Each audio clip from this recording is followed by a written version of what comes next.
Thanks a lot for your continued support. And we pass on the time, we get more mature, and it becomes now habit of so many CS colleagues to join Saturday webinar.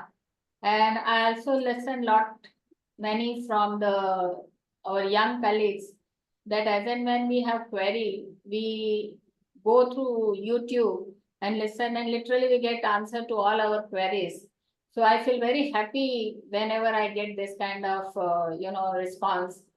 And our webinar on preferences was appreciated a lot by everyone, because no one, they all were telling, so many people told, no one has looked preference shares in such a way as how it can be used as a instrument for structuring. And that was wonderful, and everyone was appreciating. And I myself was happy because it was a very interesting topic, and I wanted to share that knowledge that all our professional colleagues have, that how preference shares can be used. So same way today we have another topic, very vibrant as usual, like related party, and also a painful little bit, especially when you have a foreign shareholders and the promoters are foreigners.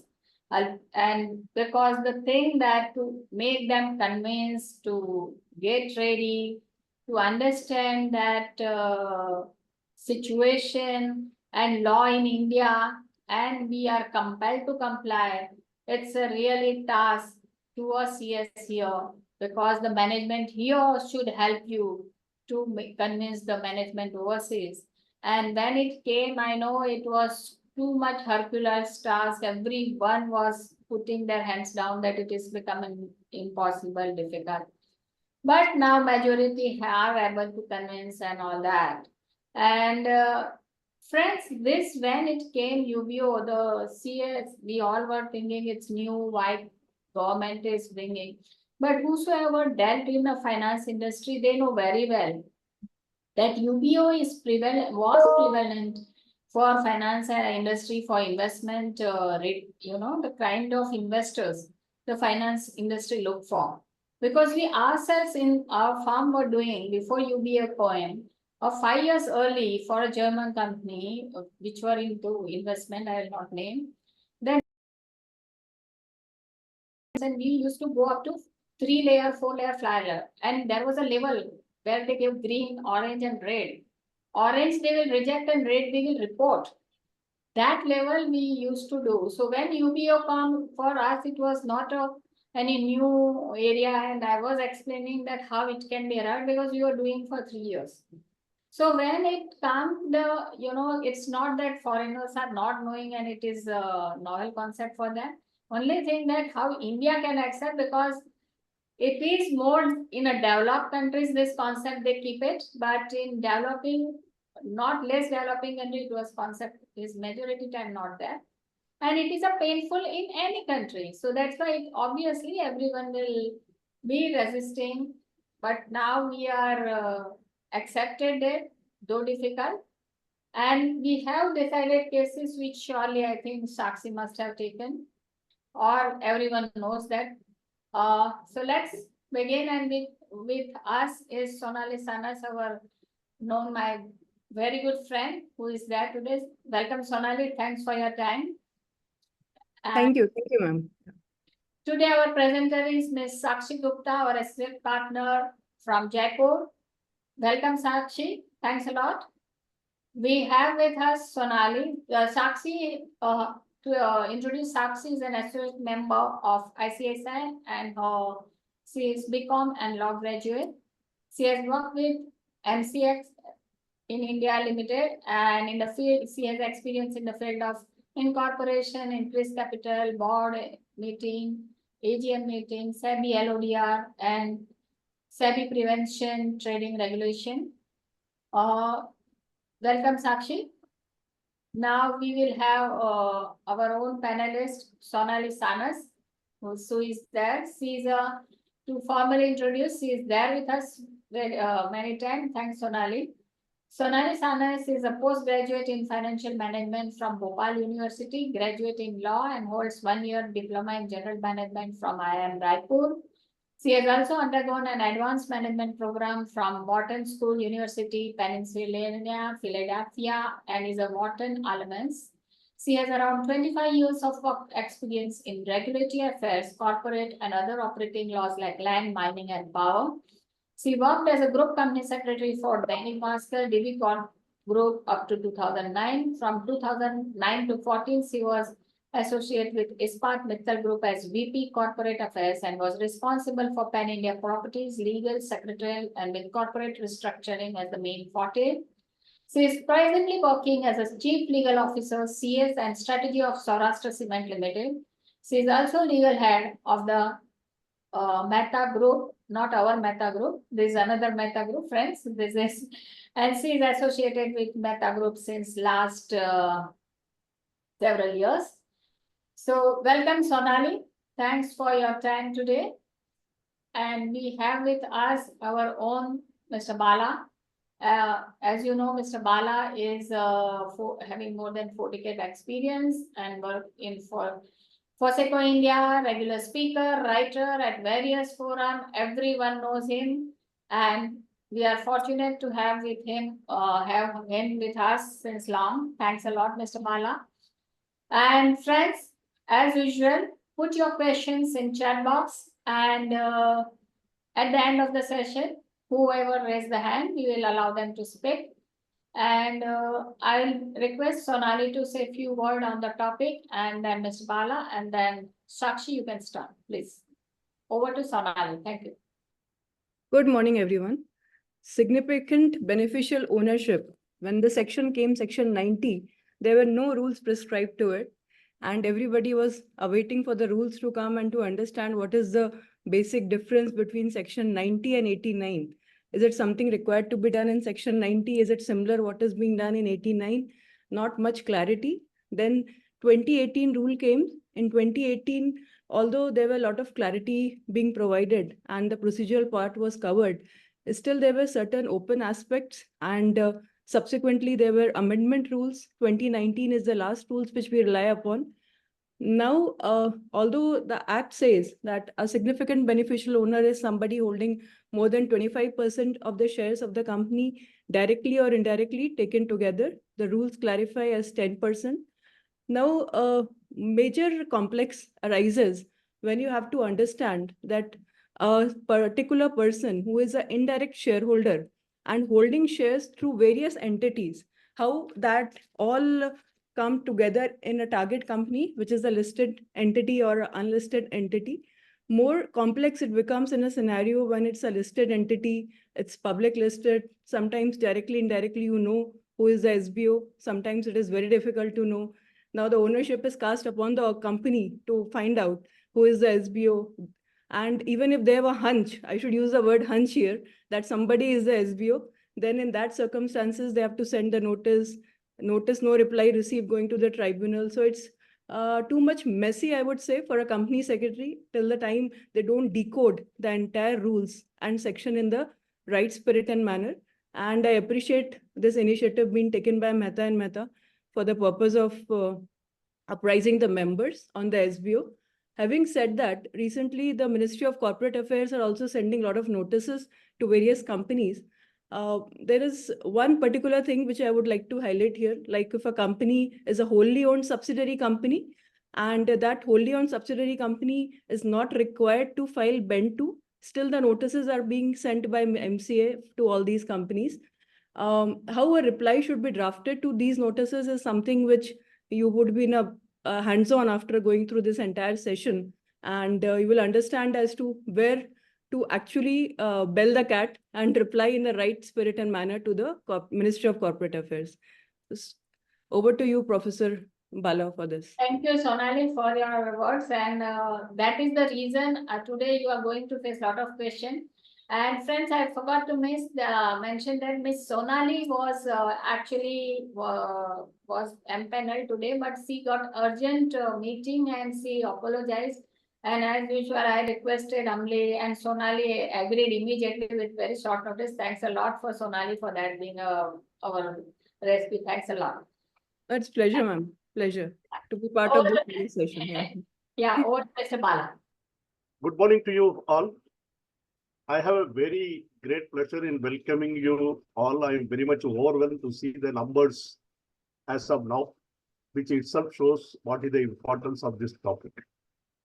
It is not that the beneficial ownership was not there earlier, it was there. Even if you look at it in 1956, Sonali touched upon Section 89 and Section 90. It is similar to Section 89 in 1956 Act. If I remember the thing, you will be knowing Section 187 ABC. That was actually the registered owner and the beneficial owner. That was the concept which was there. But later on, what has happened is this corporate structure was being misused, probably for the purpose of evading the tax or money laundering activities or the illegal fundings and even terrorist activities, etc. and all this. Simply, what happens, there's a company C. Company C's major shares are held by company A. Company A's major shares are held by another company. That's has got a parent company. And similarly, they have another two parallel company. In the top of it, there is actually the ownership is there. Who's the ultimate beneficial owner? Now, how to find out when it is multiple layer? That's what Sonali also mentioned. This is a very great task. Because what happens if you go to the index of the members in company C, you will see company B is registered as the registered owner. Who the beneficial owner, we shift down to company A. When you go to the company A, again we shift down to further company. When you shift down, we will have to see the parent company. This is how the things are actually matching. Now the Section 90, which has been brought in place of the disclosure and transparency, because the thing has started much earlier in the year 2000 itself. Because in 2000, I think, if I am not mistaken, it's the financial task force which actually brought out this issue. And many companies, especially after the corporate governance has started picking up, which was world around, it has happened. Finally, India is also no exception. We have implemented this. As she rightly said, even I was there at that time when the rules were notified. I was working in the Vodafone group. We had a great amount of the problems in identifying and doing the thing, what to comply, what not to comply, whether declarations are required and not declared, all those things. They have the many group companies at that particular time. So these are all the very complex issue. Although even today the rules are there, etc., the beginning question comes, what is the roles of the company? Either company is responsible to identify and see and ensure the reporting. Rather today, what happens once you receive the declaration, the company's duty is to report. That is what it says there. But who will identify? This is the big question comes. Because the company has got its own role by looking at the multiple layers, by looking at the shareholding pattern, they'll have to employ. That is what Sonali also mentioned. In such a cases, we can actually properly the matter, you can approach the NCLT, the complaint is not being done. So there are a lot of challenges, lot of issues, lot of intricacies which are actually involved in this. I think as we go along, as you keep raising the questions, when the presenter is actually giving the idea, we'll get to know the things very detailed. So I'll request, without wasting much of the time, to take us through the presentation. And as usual, as Dipti requested, please start putting your queries on the chat box. We will take it up as and when the presentation goes on, appropriate time, we will answer all those things. I think we have a great experienced person, Sonali, to actually handle many issues she cited upon. She is keeping updated. She cited the various circular also. She said what is the latest development. Of course, Dipti, no doubt, she is a vast experience of handling the various corporate affairs. She will also add to her experience. With this, I request Sakshi to start the presentation, please. Thank you, Mehta. A very good morning to all the panelists and the participants. It gives me great pleasure to present on this really important topic. Today's topic for the webinar would be the insight into significant beneficial owner. So before getting into this topic, we have to understand who would be the significant beneficial owners. The significant beneficial owners, or the SBOs, are the individuals who hold substantial control or ownership in a company, even if their names are not directly recorded in the shareholder register. The Companies Act focuses on unearthing these influential individuals behind the corporate veil. We will get into the detailed discussions and the definitions of the SBO in the upcoming slides. However, to understand, we have to understand the SBOs are not the direct owner who are registered directly in the register of members of the company. SBOs are governed by Section 90 of Companies Act along with the company's significant beneficial owner rules 2018. And to understand significant beneficial owners, we have to understand the beneficial interest in any shares, which is governed under Section 89 of the Act, along with the Rule 9 of the Company's Management and Administration Rules 2014. Sakshi, you put it very nicely, very clearly. Significant beneficial owner are individuals. That means it cannot be an entity. When the entity is there, who's actually the owner who's holding that entity? So that is the difference between the Section 89 and Section 90. Whether Section 89 will talk about the entity, Section 90 talks about the individual. Yeah, go ahead. So we have to understand certain definitions and certain terminologies before getting deep into the sections, wherein the first is beneficial interest, which is defined under Section 89, subsection 10 of the Act, which talks about beneficial interest in a share directly or indirectly, either a person alone or through other person, through a contract or an arrangement, has a right in the those shares for the which is the voting rights, or has a right to receive or participate in the dividend or the distribution in respect of that share. So the beneficial interest defined under Section 89 is inclusive definition for both the section 89 and Section 90. Then control. Control refers to the definition as defined under Section 2, subsection 27 of the Act, which includes the right to appoint majority of the directors or any person, either individually, directly or indirectly, or through any other person in concert, has the right in the voting agreements or any other manner in the company, would be referred as the control. Then the majority stake refers to the holding of more than half of the equity share capital in the company, or holding more than half of the voting rights in the company, or having right to receive the dividend or participant in the dividend of the company. Here we have to understand the majority stake does not talk about the control or the significant influence. It talks merely about the holding rights in the company. Then partnership entity refers to the partnership firm registered under Indian Partnership Act 1932 and the limited liability partnership registered under LLP Act 2008. For the purpose of Section 89 and 90, LLP here is considered as the partnership entity and not as the body corporate. And we have to understand these rules does not talk about unregistered partnership entities. Then a reporting company. Reporting company is a normal body corporate, is a normal company, because in the section it talks about the company required, any company defined in clause 20 of section 2 of Companies Act required to comply with the requirements of section 90 of the Act. And as per section 2 clause 20, company means a company incorporated under Companies Act 2013 or any other previous laws, which refers to a reporting company can be called as a company. Any body corporate would be a reporting company.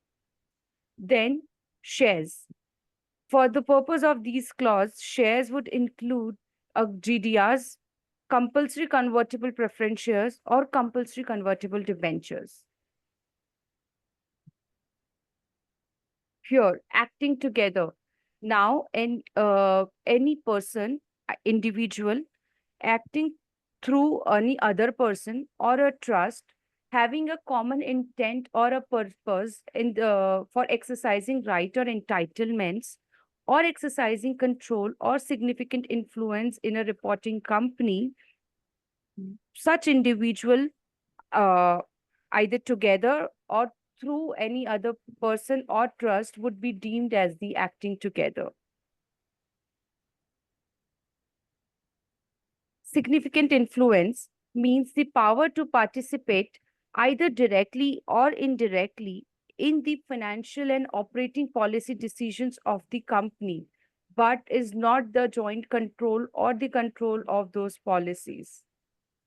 Significant influence for these sections are different than the significant influence given under Section 2, Clause 6 of the associate company, which is the control of at least 20% of voting power or control of or participation in business decisions under an agreement. Here, for these sections, significant influence would only refer to the power to participate either directly or indirectly in the financial and the operating policy decisions of the reporting company. Then, Section 89, which talks about the declaration of the beneficial interest. Under Section 89, the two types of owners are defined. One is the legal owner and another is the beneficial owner. Legal owner refers to the person who is the registered owner, whose name is registered under the company's register of members, would be considered as the legal owner. However, the beneficial owner is the person who is not registered in the register of members of the company and is not the registered owner, but has the beneficial interest in the company.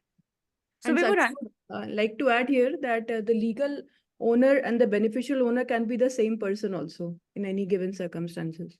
Yeah. Yeah.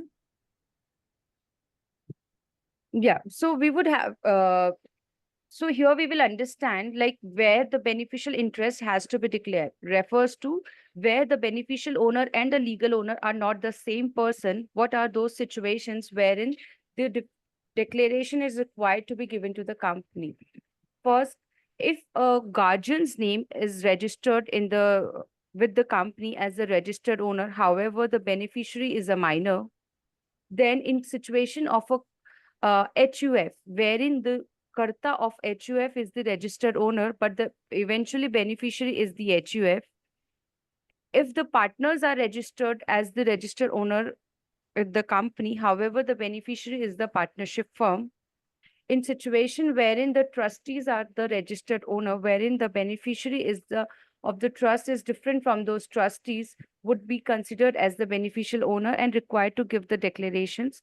And lastly, where the nominees shares are held by nominees to acquire the minimum number of members required in the company, which is generally the case, would be the situation wherein the beneficial owners and the registered owner would be the different people and beneficial interest is required to be declared to the company. So both the registered owner and the beneficial owner, when the beneficial owner and the registered owner are not the same person, they have to declare their nature of interest to the company in the forms MGT 4 and 5 respectively. And if there is any change in either in the registered ownership or the beneficial interest, the declaration is required to be given to the company within 30 days from that change in the same form MGT 4 and 5 respectively. Here, the company would make the note of such declaration as received in the register of members, and within 30 days from the receipt of the declaration shall file a return in form MGT 6 with the registrar. Here we have to understand the company is required to make two compliances. First, it has to make the entry in the register of members, and second, to file a return in form MGT 6 with the registrar. For the Section 89, there is no company's responsibility to find out the beneficial interest in its shares. If there is any registered owner, the company would consider them as the legal owner and the beneficial owner of those shares unless those registered owner of the beneficial owner files a declaration with the company. Company has no responsibility to find out the beneficial interest in the shares.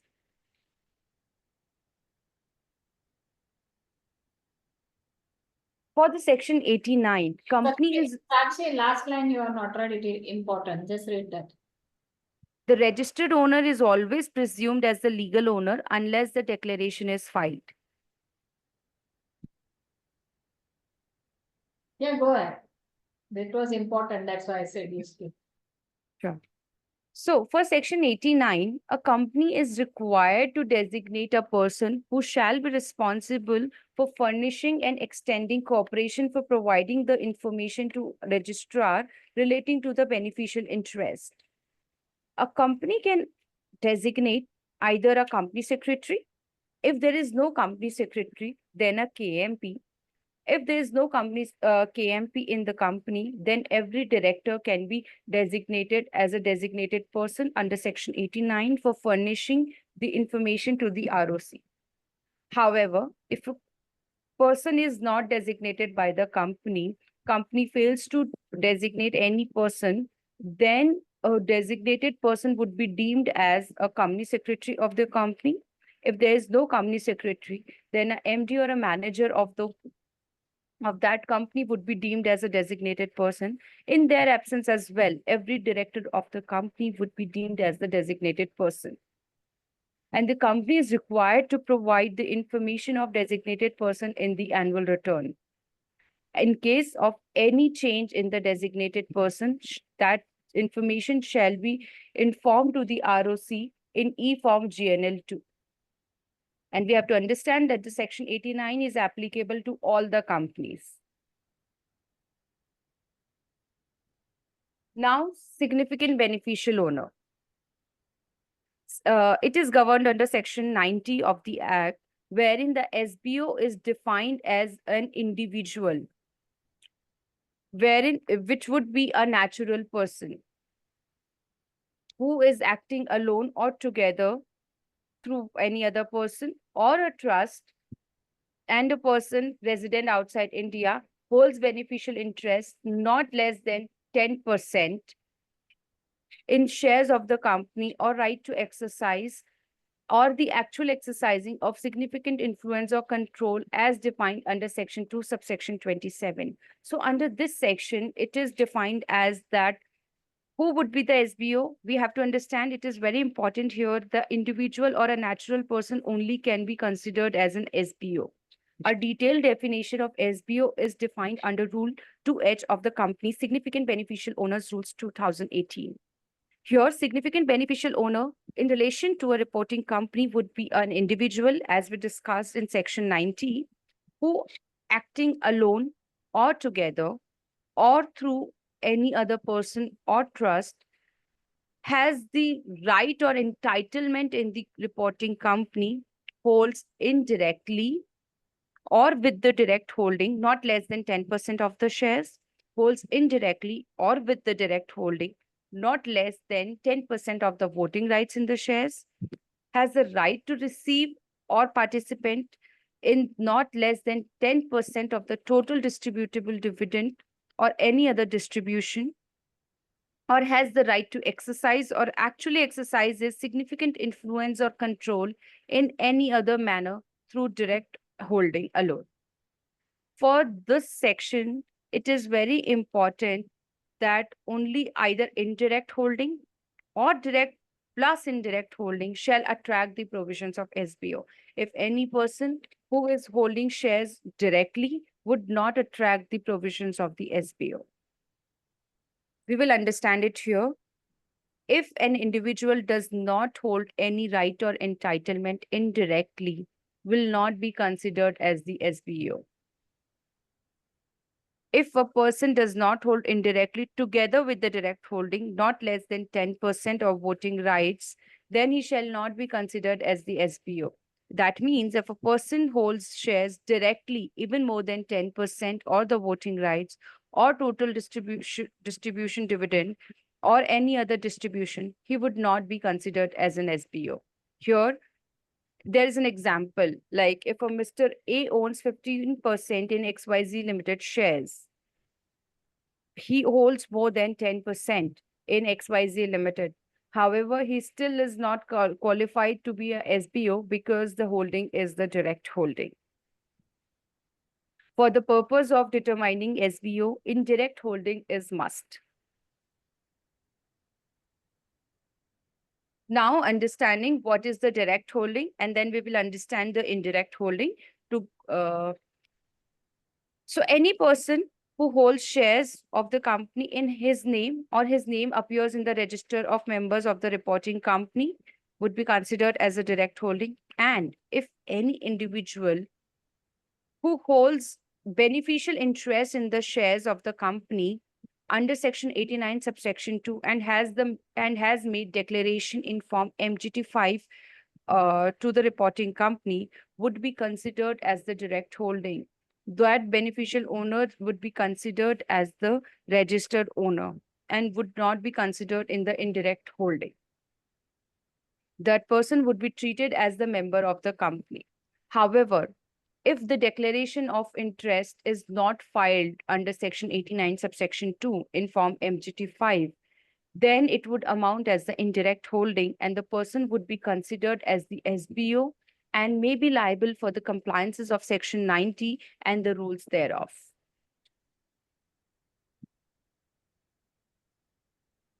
Now we will understand the holding right or entitlement indirectly. So, if any individual is not appearing in the register of members of the reporting company, an individual shall be considered to hold a right or entitlement indirectly in the company if he satisfies any of the following criteria in respect of the member of the reporting company. In case if the member of the reporting company is a body corporate, which can be an Indian body corporate or a foreign company, the individual who holds majority stake in the body corporate or holds majority stake in the ultimate holding company of that member would be considered as the SBO. Here we will understand it with an example like Mr. A holds 20% in XYZ Limited and more than 50% in PQR Limited. PQR Limited is holding 1% in XYZ Limited. Here, Mr. A's holding would be considered as 20% as the direct holding and 1% as the indirect holding through PQR Limited. So he would be considered as the SBO and his entire shareholding would be 21% and the SBO declaration would be required. So even though 20% is directly, which otherwise do not require declaration, but since 1% indirectly, which totally make his holding 21%, so declaration is required. Yes. So that will be clubbing concept is there. Yeah. In case the member of the reporting company is an HUF and the individual is the Karta of the HUF, the entire holding of the HUF would be taken as the entire indirect holding of the Karta, irrespective of his share in the HUF. Like if Mr. X is the Karta of XYZ HUF and HUF holds 10% in A Limited, Mr. X would be considered as the SBO of A Limited and his shareholding would be considered as 10% shares in A Limited indirectly. SBO declaration would be required. In case the member of the reporting company is the partnership firm, either by itself or through a partner, and the individual would be a partner, or holds majority stake in the body corporate, which is a partner of the partnership entity, or holds majority stake in the ultimate holding company of the body corporate, which is a partner of the partnership entity. In the above all those cases, all partners, irrespective of their profit sharing ratio, shall become the SBO and have to give the declarations accordingly. Like in the example, Mr. B Limited and Mr. P are the partners in XYZ partnership firm. Firm is a member of A Limited where it holds 10% and Mr. Q holds 50% in B Limited.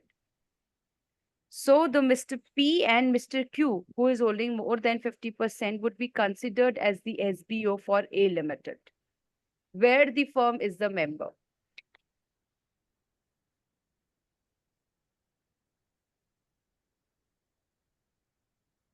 In case the member of the reporting company is a trust, the individual would be either a trustee in case of a discretionary trust or a charitable trust, beneficiary in case of a specific trust, and is the author or a settler in case of a revocable trust. And those people would be considered as the SBO. Somebody is asking, can you have a more example on the HUF holding? To HUF slide, not back. HUF slide.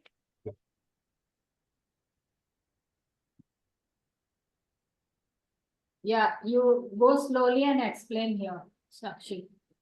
Okay. So here, in case the member of the reporting company is a HUF, either through Karta or the HUF directly, the individual would be the Karta of the HUF. So for section 90 and declaration of SBO, we have to understand the individual can be the SBO. So in case of an HUF, individual would be the Karta of the HUF, who would be considered as the SBO and is the beneficial owner of the shares of the HUF, which is holding shares in the reporting company. Just So one thing that to add. means, Yeah. so that means in case of HUF is member and holding more than 10%, SBO is necessary, right? Yeah. Yeah, Sonali, please. One more thing here, the holding in the target company directly or indirectly continues to remain the same. The reporting of the holding percentage doesn't change. Only the person who is reporting as an SBO, that is the indirect holding which he or she is reporting. But he has to report as if he or she is holding 10% of the shares in A Limited, even if the HUF is not holding the entire 10%. So that is how it is to be. The target holding shareholding can't change.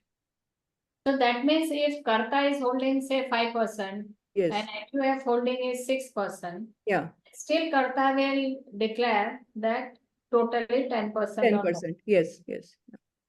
I hope the concept is clear now. We can move on.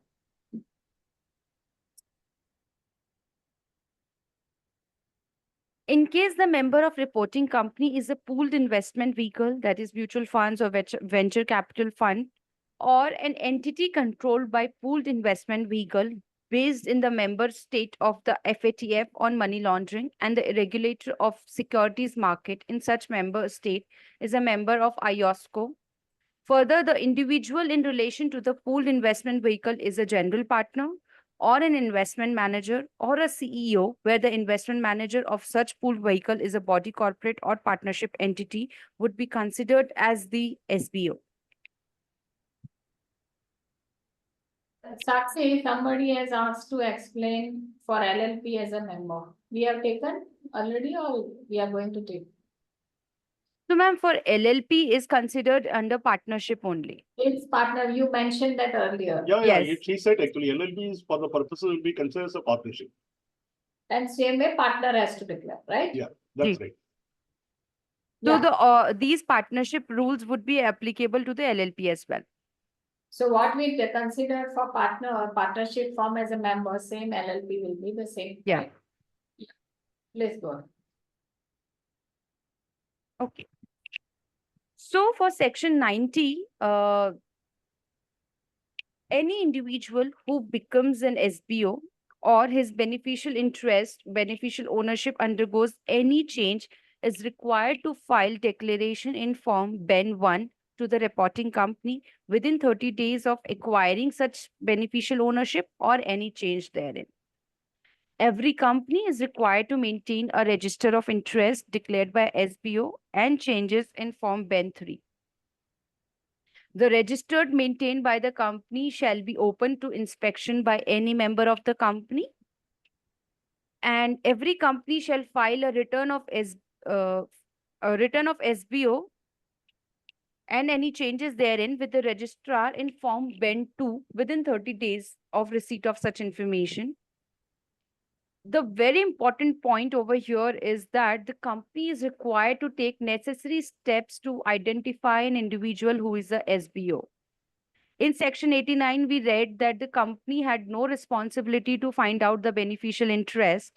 However, in section 90, it is mandatory on the company as well that they have to take the necessary steps to identify any individual whom they consider could be an SBO. So So that for means that, the role of the designated person or company secretary, whosoever he is there, he has got a tremendous amount of the task in this.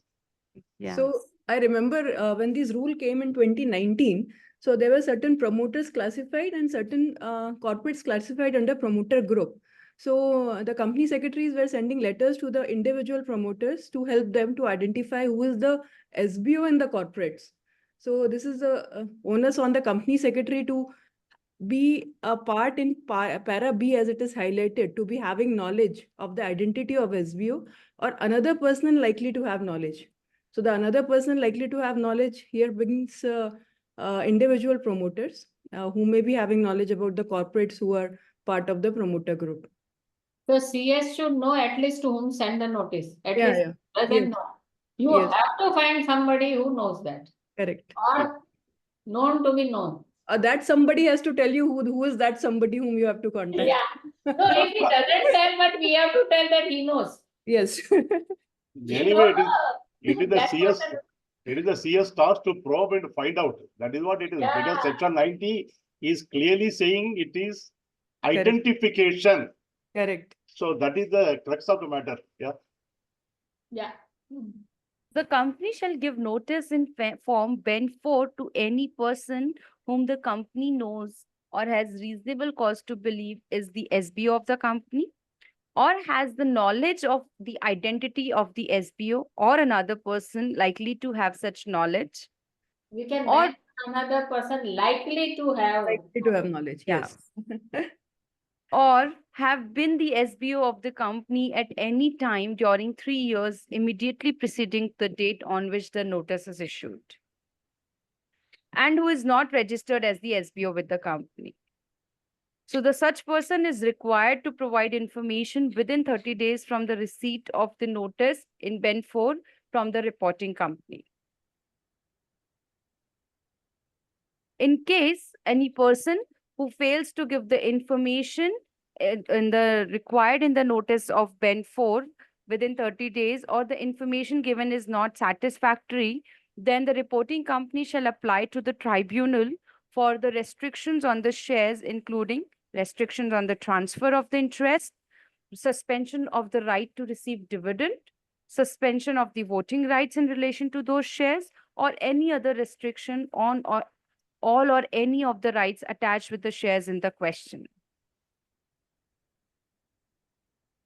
So that means the matter is not so simple as we think is to be, because identification is the big process. That is number one.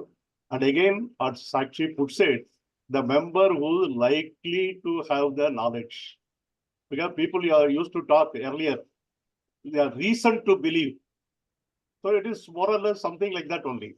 So that means the identification, he has to find out, he has to see, he has to find out who can give the information. If nothing works, ultimately he has to escalate the matter to the tribunal, he has to find out, then he has to seek the help of the tribunal. And it's an evolving process. Whenever the shareholding changes, you have to keep on finding out. Yeah, you have to do the continuous monitoring on this and keep a track of it. Otherwise, one will be failed to do the compliance. That is the issue. So any company or the person aggrieved by the order of the tribunal may make an application or appeal to the tribunal for relaxation or lifting of the restriction as placed under Section 8 within a period of 1 year from the date of such order. However, if no application or appeal has been filed within a period of 1 year, those shares would be transferred without any restrictions to the IEPF authority.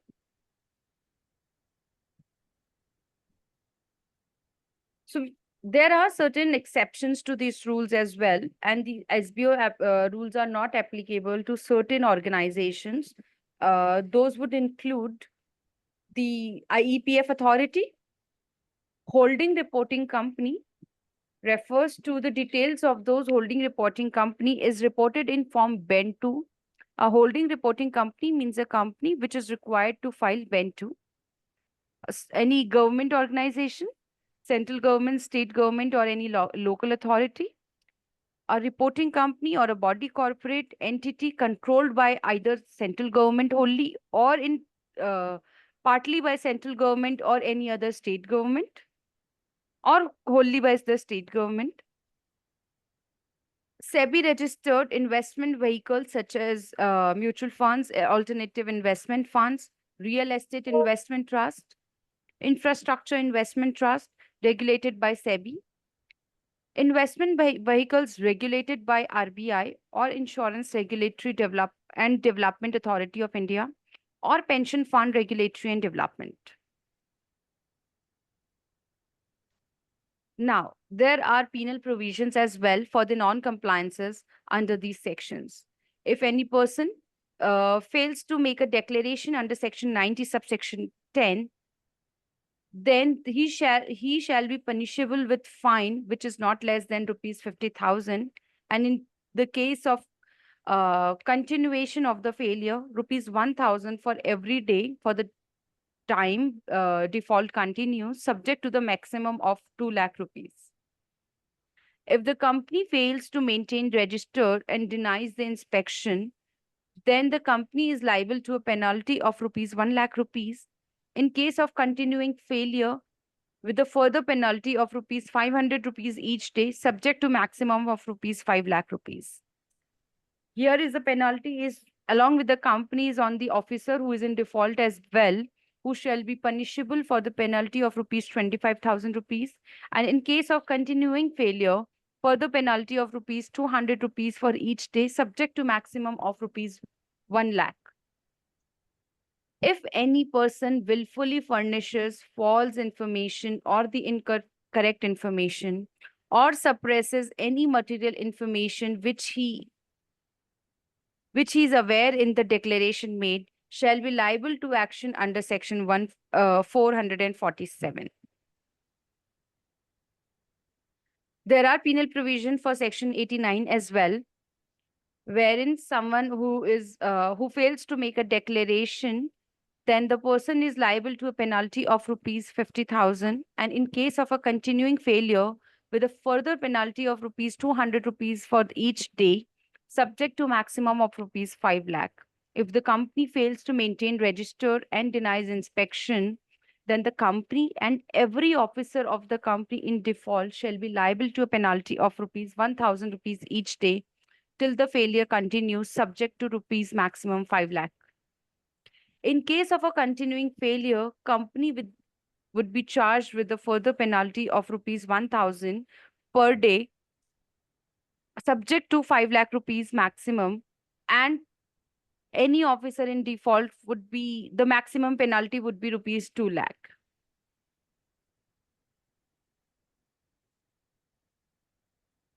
So, this is a very recent case happened in relating to the SBO, and it would explain the importance of the SBO to us and the declaration required to be filed under section 89 and 90. We all know that there is a case wherein MCA fined Satya Nadella and LinkedIn India and 8 other executives for violating SBO norms. By its order dated May 22, 2024, ROC imposed a penalty on Microsoft chief Satya Nadella and 8 other executives for an amount of approximately rupees 28 lakhs on account of violating the requirements relating to beneficial interest under section 89 and significant beneficial ownership under section 90 of the Companies Act 2013 in relation to LinkedIn Technology Information Private Limited, that is LinkedIn India. So under section 89, LinkedIn India had filed e-form MGT6 stating LinkedIn Technology Unlimited Company is the registered holder and LinkedIn Ireland Unlimited Company is the beneficial owner of one share with the date of creation of beneficial interest as January 11, 2024. However, upon reviewing the annual financial statements of LinkedIn India, ROC concluded that the beneficial interest had arisen much prior to the said date disclosed to the ROC.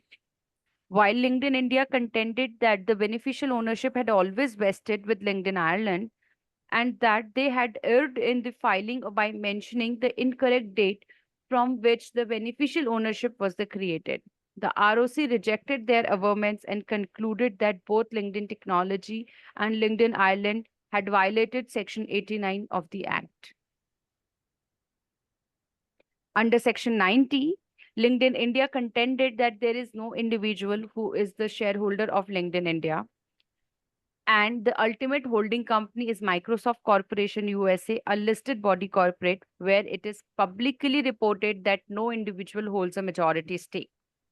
The ROC, after examining the beneficial ownership of LinkedIn India through its holding and subsidiary relationships, reporting made on their websites, and the manner in which financial control was exercised, concluded that inter alia, Mr. Satya Nadella and Mr. Ryan Roslansky were significant beneficial owners due to their ability to control LinkedIn India as indicated by their positions within LinkedIn Corporation USA and Microsoft Corporation USA.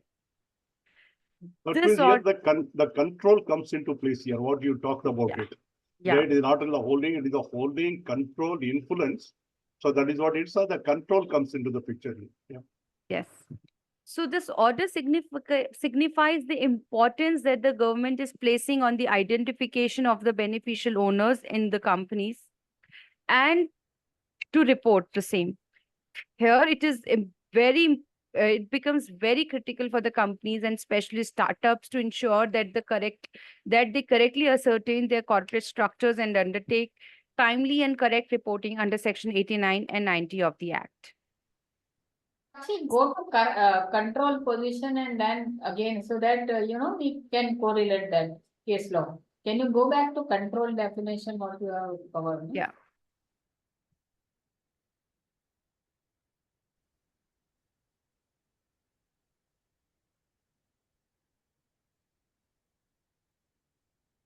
Yeah. So I'll explain it again. Yeah.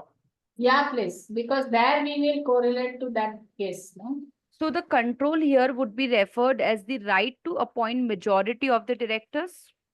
Now here, they two were the shareholders, right?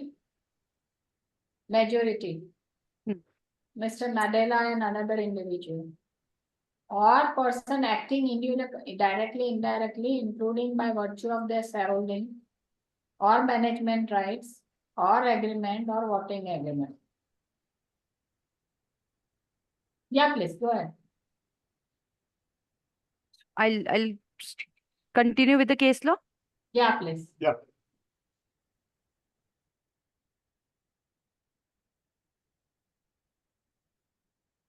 There's another case law which has happened. It is in the matter of Messrs. Realworks Infrabuild Private Limited, ROC Gwalior, on 27 March 2024, ordered the penalty for the violation of Section 89 of the Companies Act 2013, wherein Messrs. Realworks Infrabuild Private Limited violated Rule 9, Sub Rule 3 of Companies Management and Administration Rules and did not file the E-Form MGT6 with the ROC. For this, ROC imposed a penalty of rupees 5 lakhs on the company and 2 lakh on each director, which totaled to amount to rupees 13 lakhs.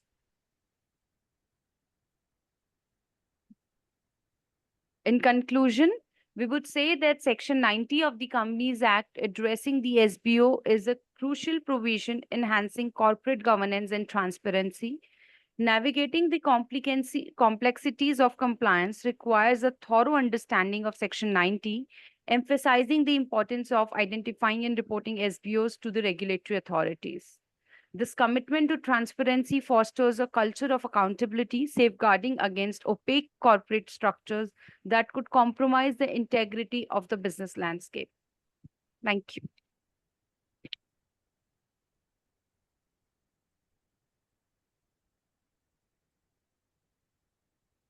That's all, Sakshi, your Yeah. present. Yeah, Sakshi has done with it because it's only the two section 89 and 90 basically.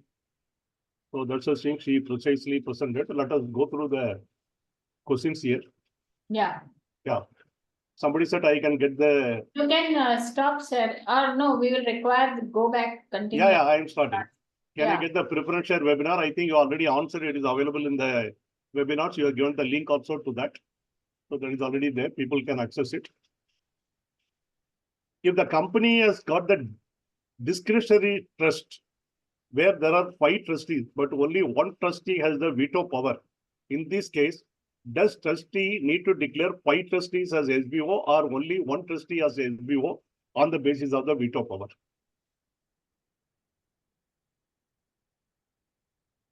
Sonali? What about the shareholding in the trust? Because there's a percentage of the holding also, and just a veto power, I think it's not the complete question here.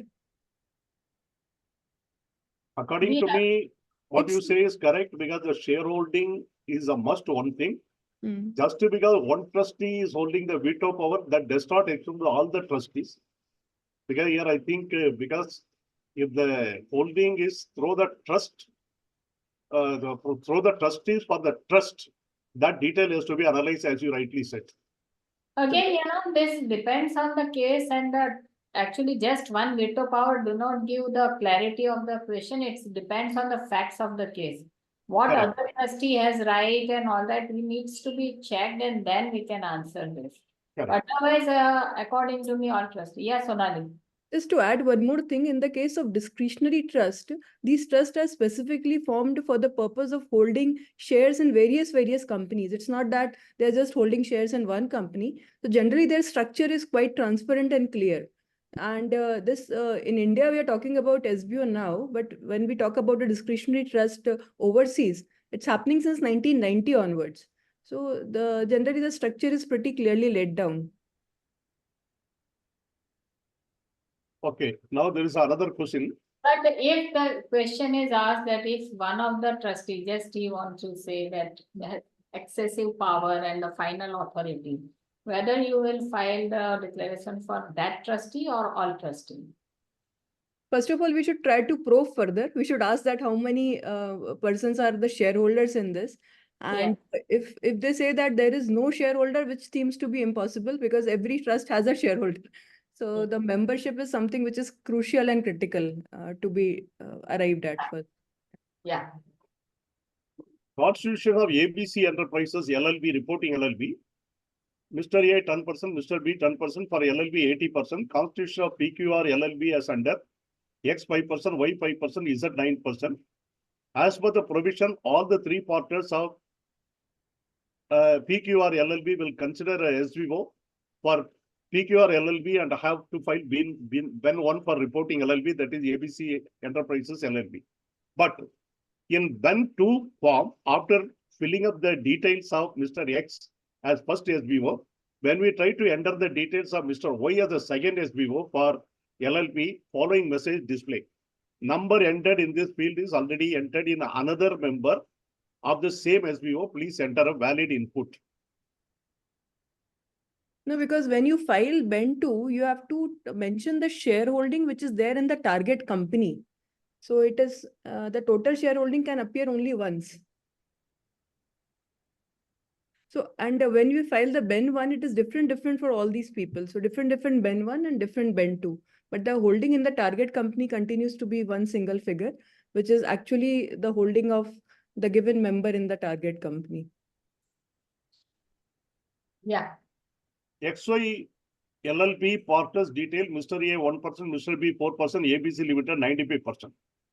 ABC Limited partner detail, Mr. D 5%, PQR Private Limited 95%. For Private Limited shareholding details, Mr. A 30%, K 30%, Mr. L 20%, M 20%. Mr. A is common in XY LLP and PQR Private Limited. Who shall be considered the SBO for reporting XY LLP and ABC Limited?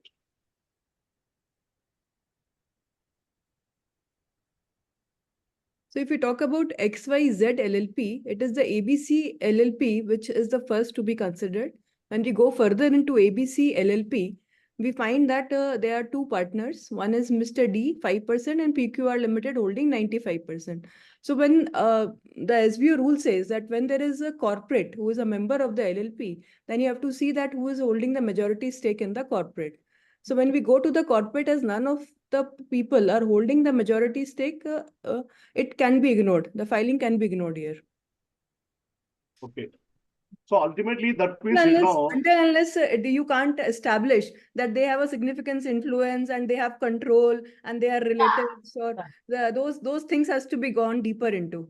Yeah. Correct. As you If rightly said, presume that is not there, Yeah. then plain case question you can. Yeah. because one has to do the probing on each of the layers Correct. Ah, and to find out, ultimately reach who is the real owner. And the relationship between the two individuals becomes Yeah. crucial here. Now, although the rules doesn't say in so many words, but the relatives who are the blood relatives as defined under Companies Act, they should be taken as person of significant influence if they are working together and they are not opposing each other in any of the affairs of the organization. Well, directly, indirectly, many things are there. See, we are answering based on the question. So please understand that there are many situations, as you rightly means, directly, indirectly, control, all that should also be kept in mind. Because Not only that, the person acting in concert, that Yeah, is that's through the right. Very relative. important. It has to be probed properly. Yes. Yeah. So we presume that all is absent, and this is the only question, so accordingly. So you have to keep in mind all that other requirements also. Yeah. Can you please explain how to calculate the indirect holding? I think we discussed that actually. You would like to What's- let Sonali add something in that indirect? Indirect holding, actually, we have to keep the base as the holding of any member in the target company. That is the shareholding which becomes freezed. Now, going forward, unfolding the layers, you have to go back to the rules, understand that what is the percentage in the partnership, in LLP, in corporate, in HUF, and then you have to derive at the holding. That is very well explained if you refer to the help in Bend 2. It clearly defines as to how you have to work on unfolding the layers and read along with the SBO rules. Up to what layers do we need to mention in the Ben 1? Point number 3 regarding nature of indirect holding or exercise of right in the reporting LLB of the company. You have to go up to the till the time you don't find the natural person. Correct.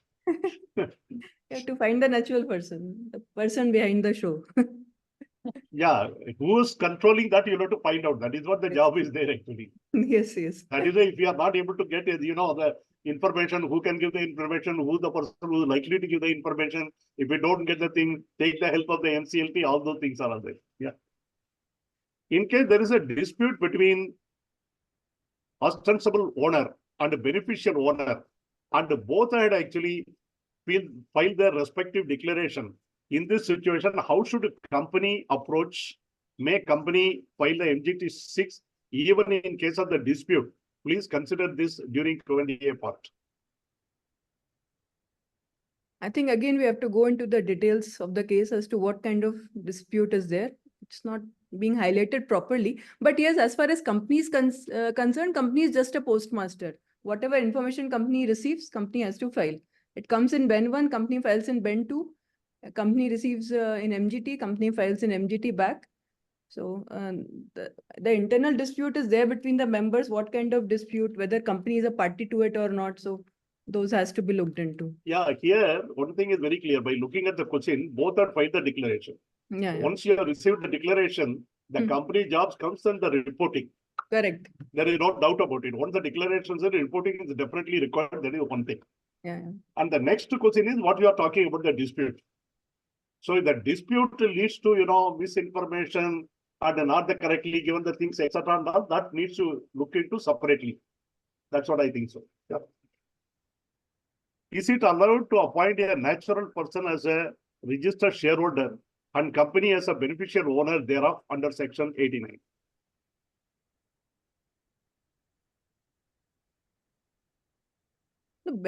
The ways, Deepti ma'am, if you also recall, as it was in the 1956 Act, Section 89 was per se as to who is the person who has made the investment in the shares and who is the person who actually controls the voting rights and the voting power. So 89 has to more to do as to who those shares belong to. However, the SBO may or may not be having the voting power in the corporate entity, but SBO is the natural person who is behind the artificial person. So this is, I think, the perennial difference between 89 and 90. If that is understood, then this is answered. Correct. Probably, what happened in some of the companies where the parent company is actually there for the purpose of conducting the meeting, etc. What they do is they transfer some of the share and give to the individual there. So that what happened, the individual is actually registered as a shareholder, but actually the beneficial owner is ultimately the parent company. Correct. This was the situation in 1956 Act, what you call it, registered order and beneficial order, what you are talking about, the section 89. Yeah. But whatever the section 90 actually talks about much more than that. It Yes. is actually talking really what you call significant beneficial ownership. That is the thing. And that SBO may have not invested the funds in the target company. Correct. Yeah, In case of the charitable trust holds shares in section 8 company in the name of the trust, trustees do not have any beneficial ownership. Trustees of the charitable trust do not and cannot enjoy any benefit. Even such cases, declaration of the beneficial interest is required. The charitable trust, again, we have to see whether it's a discretionary trust or whether it is a revocable, irrevocable trust. So discretionary trust, the trustees to declare. It is a revocable trust, the beneficiary to declare. So again, you have to go into the nature as is defined under the rules. Definition of SBO, explanation 1 states, for the purpose of this clause giving definition of SBO, if an individual does not hold any right entitlement indirectly under the subclause 1, 2, 3, he shall not be considered to be a significant beneficial owner. It gives the impression that to be the SBO, only subclause 1, 2, 3 are relevant. Then who's the relevance of what is the relevance of subclause 4? Sakshi, can Yeah. you go back to that slide? I think probably you have to put the slide back, I think. Yeah. Sakshi? Yeah, she's going.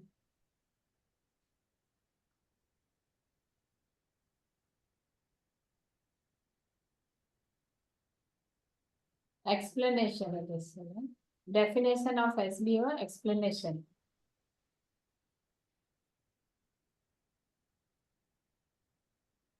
Now I think we have not covered in explanation in the slide, right, Sakshi? So we can read here. If an individual does not hold. Yeah, Mr. Bala. Yeah.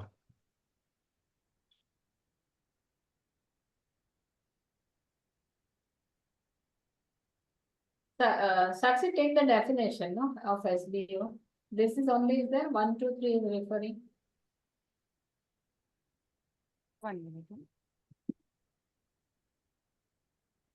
So this is as per defined under section 91. I mean, we have simplified it. Okay.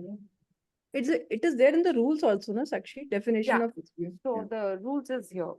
Yeah.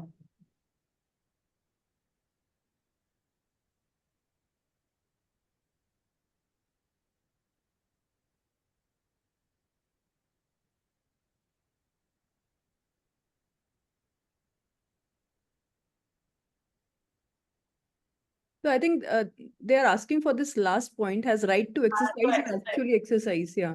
Significant influence or control. This yes obviously has to look into if all the above 3 you are not falling in that category, any one of the 3. Then you come to the 4.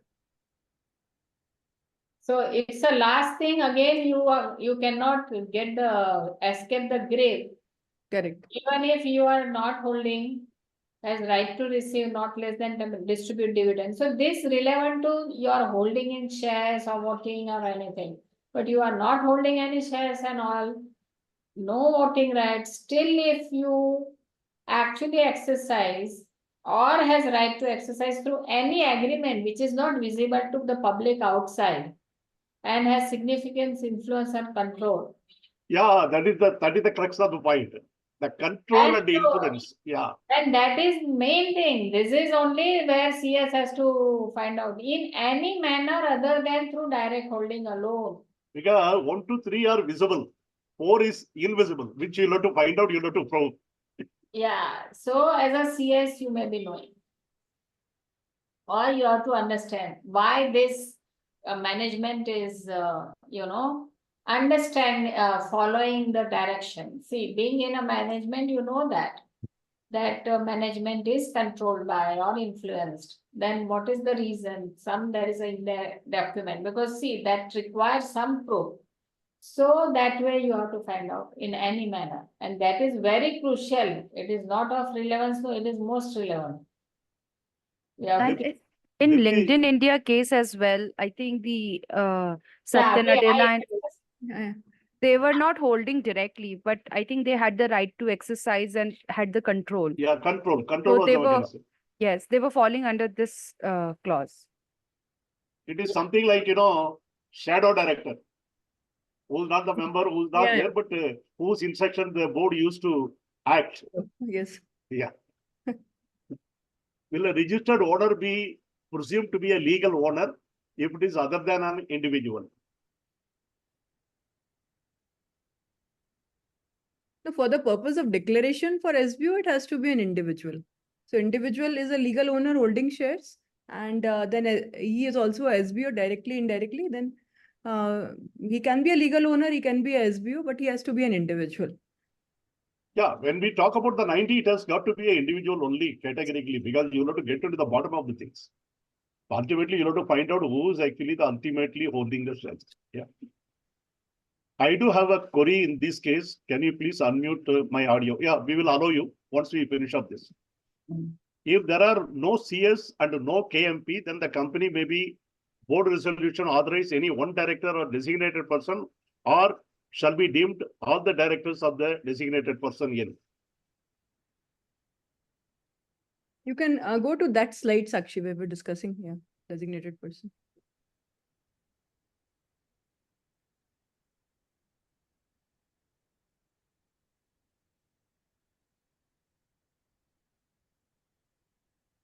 It says every director. Director, Yeah. yes. It talks about every director either being designated or deemed to be designated. And in our second case law, every director was penalized. Correct.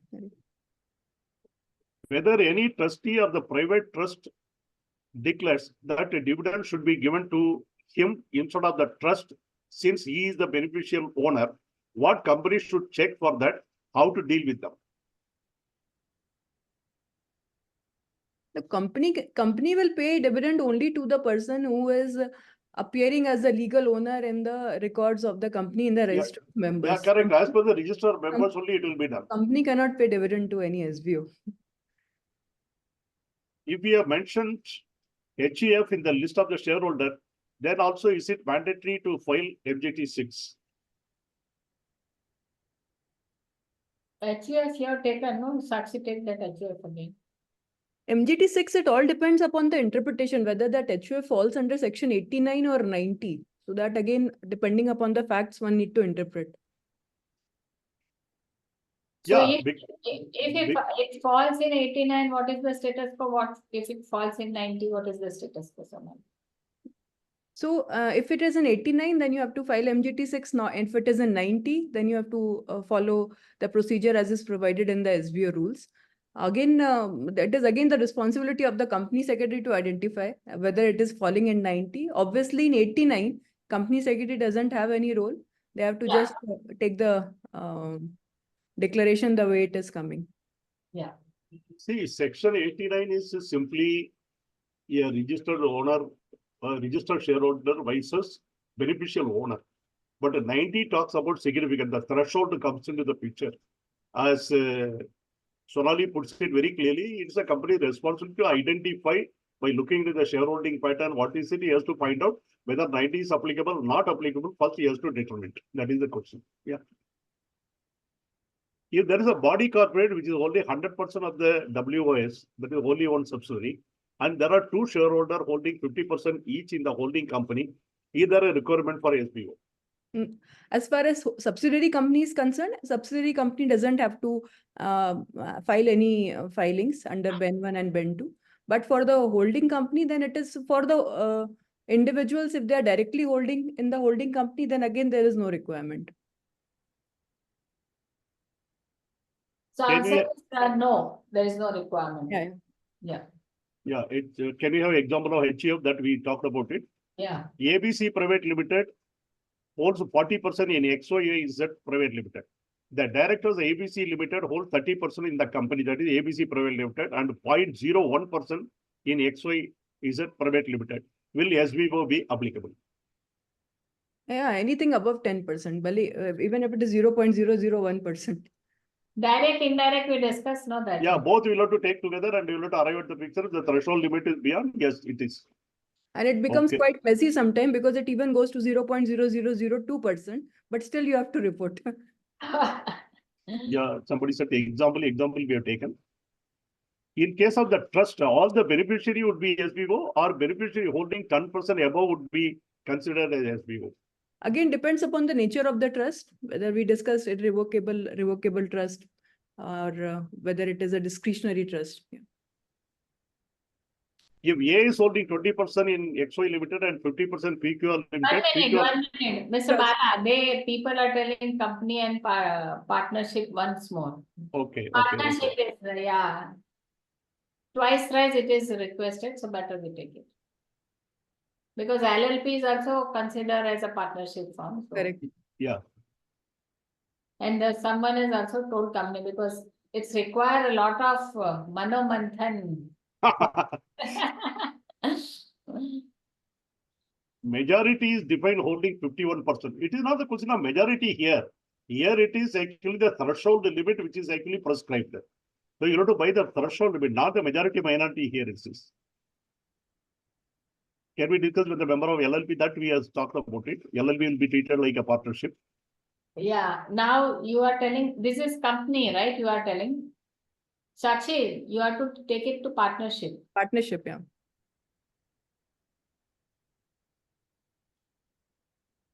Yeah, you can only do Sakshi if required. Panelist will comment. I'll explain this again. Yeah, please. Okay. And go slowly. If the member of the reporting company is any partnership entity, either by itself or through its partner, and we have to understand who is the individual, who is the significant beneficial owner of that particular holding in the reporting company, that person can either be a partner of the partnership entity or any body corporate who is a partner of the partnership entity holds so any partner, any individual who holds majority stake in the body corporate and is that body corporate is the partner of the partnership entity, or the individual who holds majority stake in the ultimate holding company of the body corporate, which is the partner in the partnership entity. It's actually one thing. So ultimate holding company is something where people find it very challenging how to find out the UHC, the ultimate holding company. So when you talk about any member in a target company, above that member, any corporate holding 50%, above that corporate, any other corporate holding 50%, so you have to cross all the channels till the time you go to the ultimate holding company. When you reach the ultimate holding company, each company holding in another company more than 50%, then you come to the shareholder who is holding the majority, the individual. So if it is not directly like holds a majority stake in the body corporate in which is the partner, you have to dig out the UHC. That becomes a little more cumbersome. And majority, Mr. Bala, the one was asking for this majority. We are talking, no? Yeah. So that is majority is 51%. Yeah. Sonali, I think it is majority is more than 50%, right? More than 50%. Not 51%. Yeah, more than 50. Anything more than 50% is the majority. Yeah. One more thing, we have also seen cases wherein two partners holding equal in the UHC, ultimate holding company, 50% in the UHC. Now, when such circumstances, we have taken one person because again, you can't file both. If you file both, then there would be a clash when you talk about the company which is holding in the target company, because that shareholding cannot change. So you have to identify one person then, and both of them has to identify one amongst them, like who would be declared as the majority holding in the ultimate holding company. Sonali, that was the question earlier, that person has asked 50%. Yeah. So 50-50, anyone. So it should not be averted, but at least one person should be reported. There you have mentioned. So it should be any one person you have to ask. But if it is equal, if it is 50-50. So that means both of them have to decide who is to be reported. Correct. Yeah. So earlier question get corrected. It should be either of one then. Yeah. Okay, the holding percentage to be considered as on 31st March. What if the during the year holding was crossing a bit, on March it falls down threshold? Every time there is a change, you have to report. Ben 1 to come every time within 30 days of the change in the shareholding, and company to report in Ben 2 within a period of receipt of the Ben 1. 30 days of receipt of Ben 1. Correct. This is not time bound. It is event based. It is as and when it happens, you have to report. Yeah. In case of the LLB, all the partners are SBO, or LLB can decide any one as SBO. This we discussed, I think. Yeah, we discussed this actually earlier. Yeah. If the investment manager is the body corporate, will we stop the investment manager, or do I look through? If the investment manager is a body corporate, will we stop at the investment manager, or do I look through? But you are looking for again 89, 90, we have to again say, if you are saying 90, now investment manager is a body corporate, so it will be again, you have to go to 90. No? So you have to look through. Right, Sonali, you can. Yeah, correct. A private limited company having a two shareholder, which is X company, Italy Limited holding 51%, Y company, Indian company holding 49%. In X company, 4 individual shareholder, Mr. P 40%, Q 20%, R 20%, S 20%. In Y company, 2 individual shareholders holding 50% each.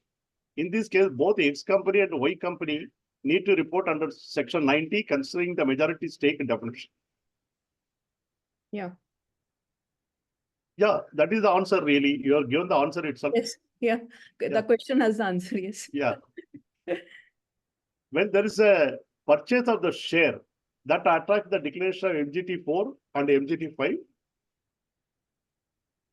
Purchase. When there is a purchase of the share, that attracts the declaration in MGT 4 and MGT 5. I'm not clear. Again, it depends on whether it is under section 89 or not.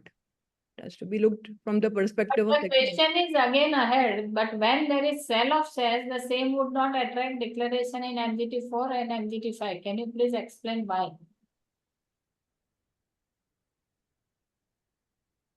No, MGT 4 and MGT 5 is every time applicable whenever there is a change, or it is a withdrawal also, or it is the application also. So in both cases, it should be applicable. Yeah.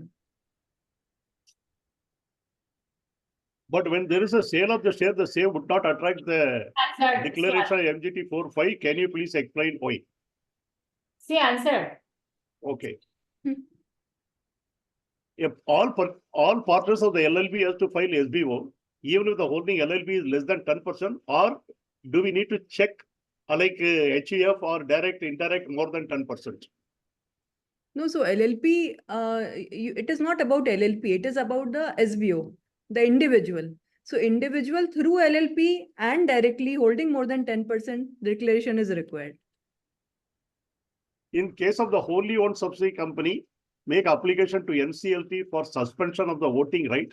The same is ordered by the NCLT. In such a case, how the AGM, other general meeting can be conducted at all voting rights would be suspended.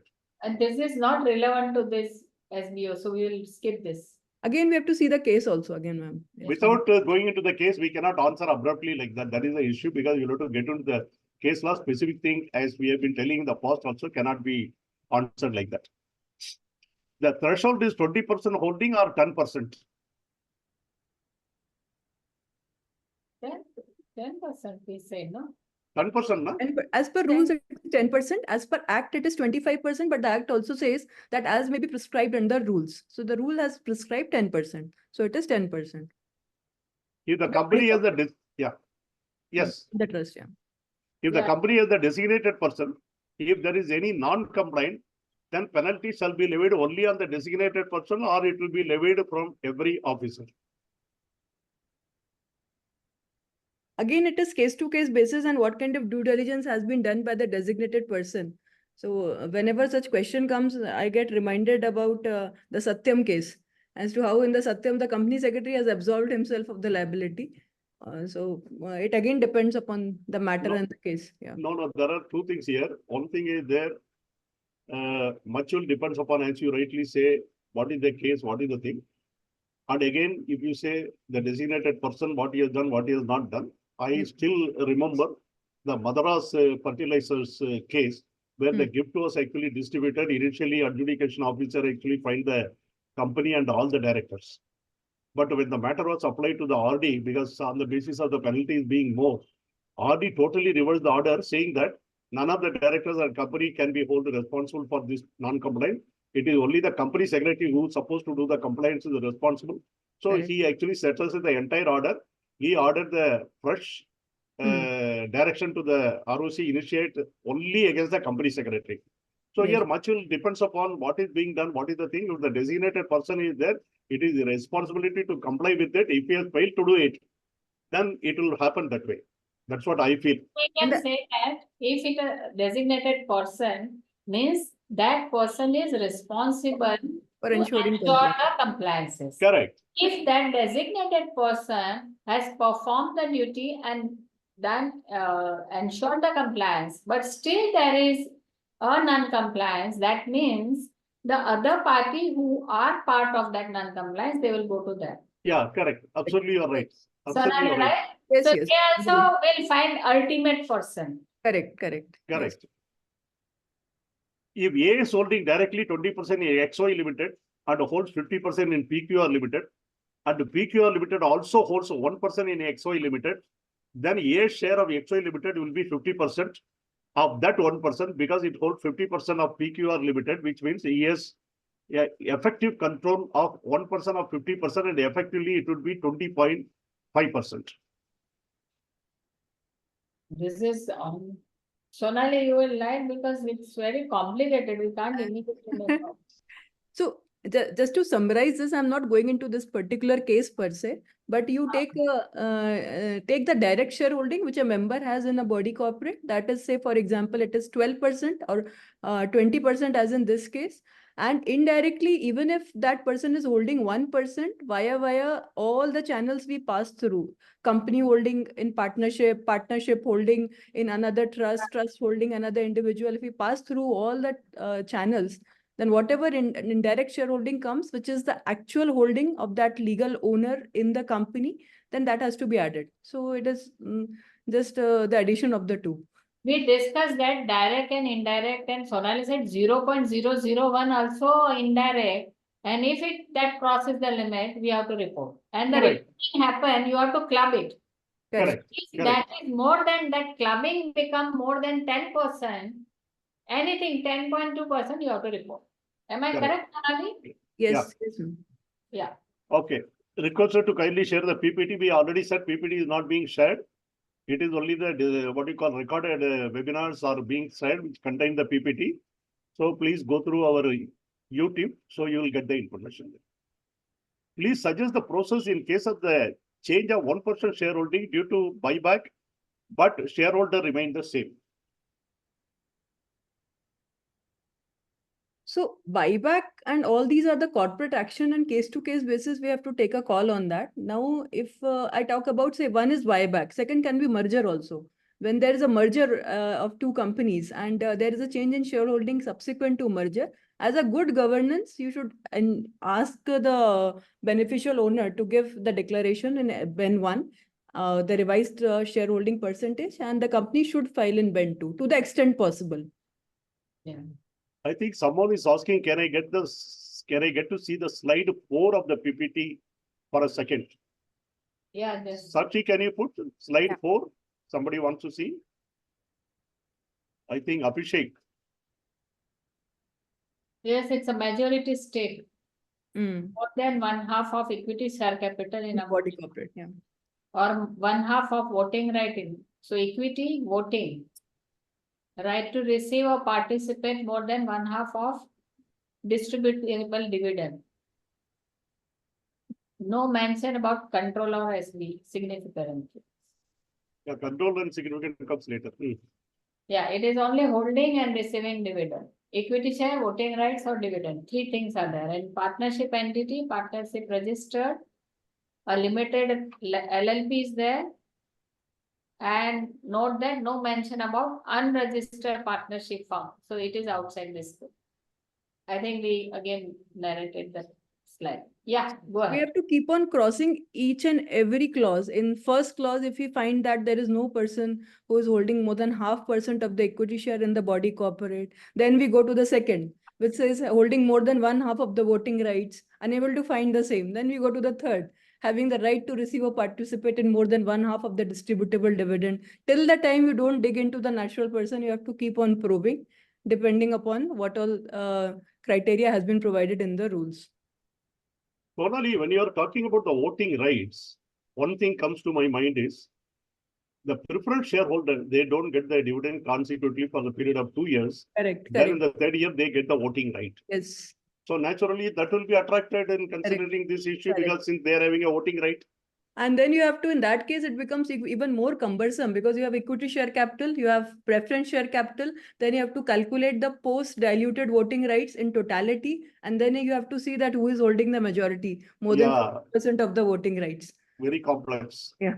in such a cases. Yes. So we What- have to check that if individual are shareholder, then 89 will come into picture. If there we are postmaster, they give the report. But if other than individual come to 90. And there something or else you have to find. That Yes. is the point. Yeah, you have to find. You have to It is go the to simplicity. Yes, That yes. if you have individual, you are safe, individual shareholder, if they report, you report. Of course, you know apparently that this is there, then you have to actually try to get that compliance. And if not, then fine. And 90, if there is other than individual shareholders, try your investigation. Anyway, ultimately, the company secretary goes to get into the bottom of it. That is the point. Yeah. Company cha- secretary's knowledge and wisdom has to be used in every scenario. Yeah. For changes in the SBO to be filed into BAN 2, if the SBO shareholding changes being the company by very minor number, say from 100,000 to 101,000 shares, still BAN 2 will be required. Yeah, any change. She said also even 0.001%. Mr. A is having a shareholding 5% in P Private Limited as well as 5% in S Private Limited. S Private Limited is having a shareholding of 25%. Here no question comes, as we mentioned very clearly, direct and indirect. Yeah. Submit anything more than 10% report. Simple. Correct. If a SBO cases to be a shareholder, there is no provision to file BAN 2. Please advise. Yes, but SBO is sorry. Ceases to be a shareholder. Okay. There is no provision to file the BAN 2. Please advise. If SBO ceases to be the shareholder, indirectly or directly? Yeah, I think that shares which has a SBO declaration, Yeah. if that shareholder ceases to be shareholder, Correct, correct. there is no provision in BAN to please advise. So I No. think there are no, yeah. Then if the SBO ceases, then there would be a new SBO coming in place of that SBO because the legal owner continues to remain the same. So basically, it is the change in the SBO. One SBO saying that my SBO holding becoming 0. The other SBO coming in, filing a BAN 1 saying that my SBO holding is say 10% in this legal owner. So that way you have to go with the 2 BAN 1 and 2 BAN 2 to be filed. One for change and one for new holding coming in as a new SBO. And if the legal shareholder ceases to be shareholder, I think that case, they know it is irrelevant. Sonali, I think, That is irrelevant. Yes. and that's why he is telling, I think, that if SBO ceases to be shareholder, SBO doesn't to be ceases to be shareholder, SBO ceases to be SBO. SBO ceases So, to. legal shareholder that is ceases to be shareholder, there is no provision for filing that form, anything. Correct. That's happening.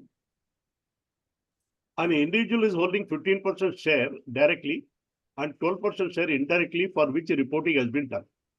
He sells 10% share held directly if he is easy required to report to company about the change in holding. Yeah, change in holding is required to be filed. That's what it said actually. Any change. Yes, Sonali. Only thing in the BAN 1, the issue which comes in that in the BAN 1, you have to mention the direct holding. There is one clause which is provided for direct holding. I'm not very sure whether it talks about change in the direct holding in Ben 1. So that is something which is to be checked. Right now, I'm not very sure about it. And that's why only this question is asked. Yeah. In case of discretionary trust, the individual will be the trustee as per the section 90. In case of the trustee is not an individual and it is a body corporate, then who will be the individual in case of the discretionary trust? Again, you have to keep on probing in. Till the time you don't find the individual, any person holding more than 50% in the body corporate, you have to go to that extent. So the LLP also need to disclose SBO.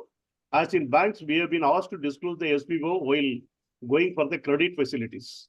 So in the bank, it is not SBO. Bank talks about UBO, and the bank's definition of UBO is different from the SBO definition as it's provided under the Companies Act.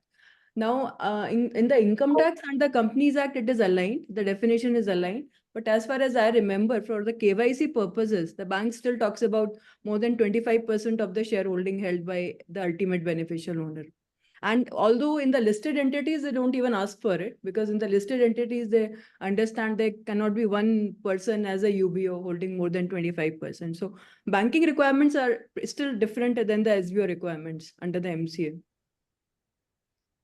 A discretionary trust having the three trustees, two are having 50%, 50% shares are another entities. Whether third trustee who does not have any share, but trustee that can be considered control through trust or not. Again, depends upon if there is any agreement between all the three trustees. If there is no agreement, if agreement says very clearly that who is in control, that person becomes in control. If there is no agreement, then again, who holds the majority? Two holds equal 50-50%, then again, one has to be identified there. Listed company A has an ESOP trust in which employees are beneficiaries and the trustee is independent. What are the SBO filing involved? Nothing. No SBO filing involved. In case of the LLP, do all the partners are liable to give Ben 1 or any one partner holding more than 10%? She explained that, no? LLP is at the same platform as a partnership. Yeah, like partnership. Every partner has to do it. Every partner is irrespective of their profit sharing ratio. Yeah, that is right. If this understanding is correct, in case of the wholly owned subsidiary, reporting in Ben 2 about the holding reporting company would be sufficient compliance. The holding reporting company to the last level would report the individual whose SBO would be liable in case of the failures. Is that correct? Yeah, every layer reporting is required to be done. In India, whatever body corporates are there in India, every layer they have to keep on reporting. Yeah. Each company is an independent identity has to ensure the compliance of its own entity. In case of the private trust, specific or discretionary, benefits of the trust are ultimately going to receive the assets of the trust. In case of the specific trust, the share of the beneficiary is mentioned, but in case of the discretionary trust, no share of the beneficiary is mentioned. Trustees of the trust and beneficiary are different individuals. So how to ascertain the SBO? In discretionary trust, it is very clear that it has nothing to do with the beneficiary. It has to do with the trustees. So in the discretionary trust, the trustees has to submit the Ben 1, not the beneficiaries. That is why it is a discretionary trust, no? Because the shareholding of all the beneficiaries is not defined there. So that means different Ben of all the partners is required to file. Yes. Yeah. Change the SBO and CCI SBO reporting are not very clear, and the ROC forms are not allowing direct cessation of SBO. Somebody has actually put it here. So it is telling change in SBO. We discussed now that change in SBO and the cessation of SBO reportings are not very clear. And the ROC forms are not allowing direct cessation of SBO. You're right. What you are telling that another SBO will come. Yeah. Another will come. You have to bring in another Ben 1 and another Ben 2 is required to be filed. That means 2 will be filed. One for the Yeah. But I think they are telling that when that other form comes, it may create confusion that 2 forms are filed. First one, the holding has to, the SBO holding has to become nil, na? Then in that case, in first form, and the second form, then that gets filed. So both would be there, because that first one will come in the change in the holding. So it is not like ceases to exist. I don't think there is anything known as ceases to exist in Ben. It is change in the shareholding. So change in the shareholding comes in the first form, and the new form gets filed for the new SBO coming in. So you will file two forms, first for change and then second Yeah. new SBO. Next question, 50-50% that you have already answered. Between them, they will agree. One of them should be reported. A Limited holds 33% in B Limited, XY. XYZ holds No, remaining. it's different. In case of two wholly owned subsidiary, each holding company which is incorporated in Canada, wholly owned subsidiary is reporting. Wholly owned subsidiary you mentioned, Solari, not required, right? If it is incorporated in Canada, then anyways it is no reporting to be done in India for a WAS which is there in Canada. So yeah, that's why only I thought something is different. So yeah. Okay. If A Limited holds 33% of B Limited, XYZ holds remaining part of B Limited, and each of them hold 33% of A Limited also, of which the beneficial interest is computed. you have to add everything together. You have to just take that individual natural person, the natural person holding through multiple entities and holding individually, all to be added together. Even if there are 5 multiple entities, he will file Ben 1 for 5 multiple entities, and also the direct holding which he is having, and accordingly the company to file the Ben 2.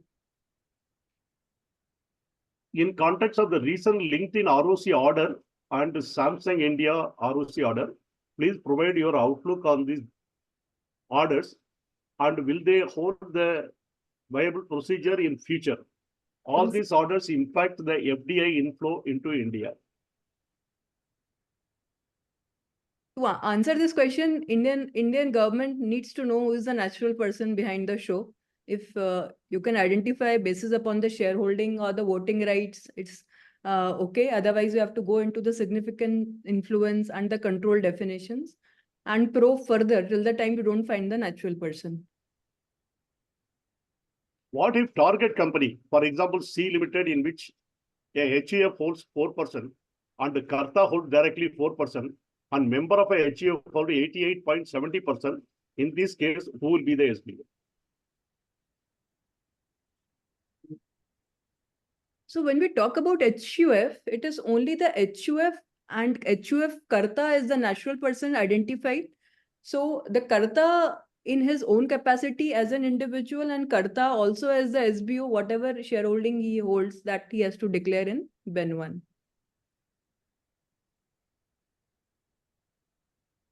Query regarding the section 91 of the Companies Act. Earlier, A Limited reporting company 20%. Now the reporting company 20%. B Limited body corporate 67%. Now it is 76.51%. Mr. P is the ultimate owner in both the cases. We already reported Ben 2 for the percentage shareholding of the P increased in the B Limited due to buyback of B Limited without increase in the number of shares held by him. Question: whether change in only percentage shareholding of P is considered change as per section 90 or as per rule 3 SBO rules, or whether Mr. P is bound to intimate the change of the shareholding to A Limited in Ben 1. Yes, Ben 1 is required. Every time company can't take any action till the time. Company cannot take any action voluntarily. It is the Ben 1 has to be filed, then only company's action starts. What is actually being declared, that will be reported by the company, if I'm correct. Yeah. Though section 8990 are exempted for the government companies, including listed one, what role does the company play when it reserve disclosure under MGT 4 and MGT 5?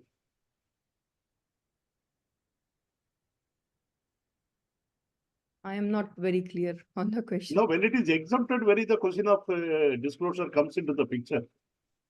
I'm also not very clear, because here says section 8990 exempted for government companies. So what role does the company play when it receives MGT 4 and MGT 5? If exempted is there. Government companies is exempted. So this is, please clarify that government companies are exempted from this. So there is no, as regards incorporation, separate procedure. For this, they are exempted. Okay. Do we need to mention the name of the body corporate, LLB, all the layers in form B, Ben 1?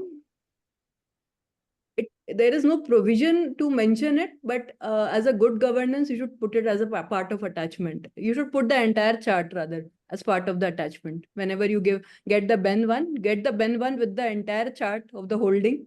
And then when you file the Ben 2, it should go with the entire chart actually. There is no date change in the Ben 2. Then is this considered as loophole? Is there would be no penalty? We show the current date.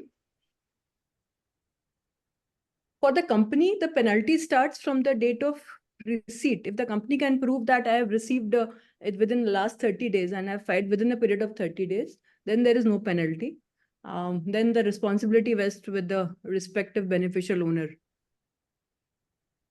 As per the significant influence division, it covers the participant operating and financing policy. However, Ind AS 110 participant rights will be considered as control. How to deal with the difference?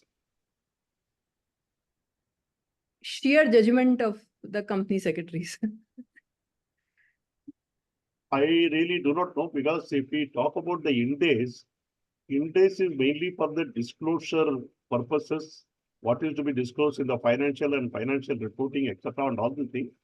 But when we talk about these rules and acts, we will have to go by the rules and acts. That's what I would think actually. For HUF shareholding, whether Ben 2 and MCT 6 need to be filed simultaneously.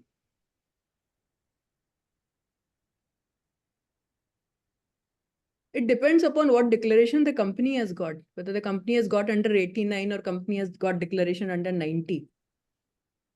Okay.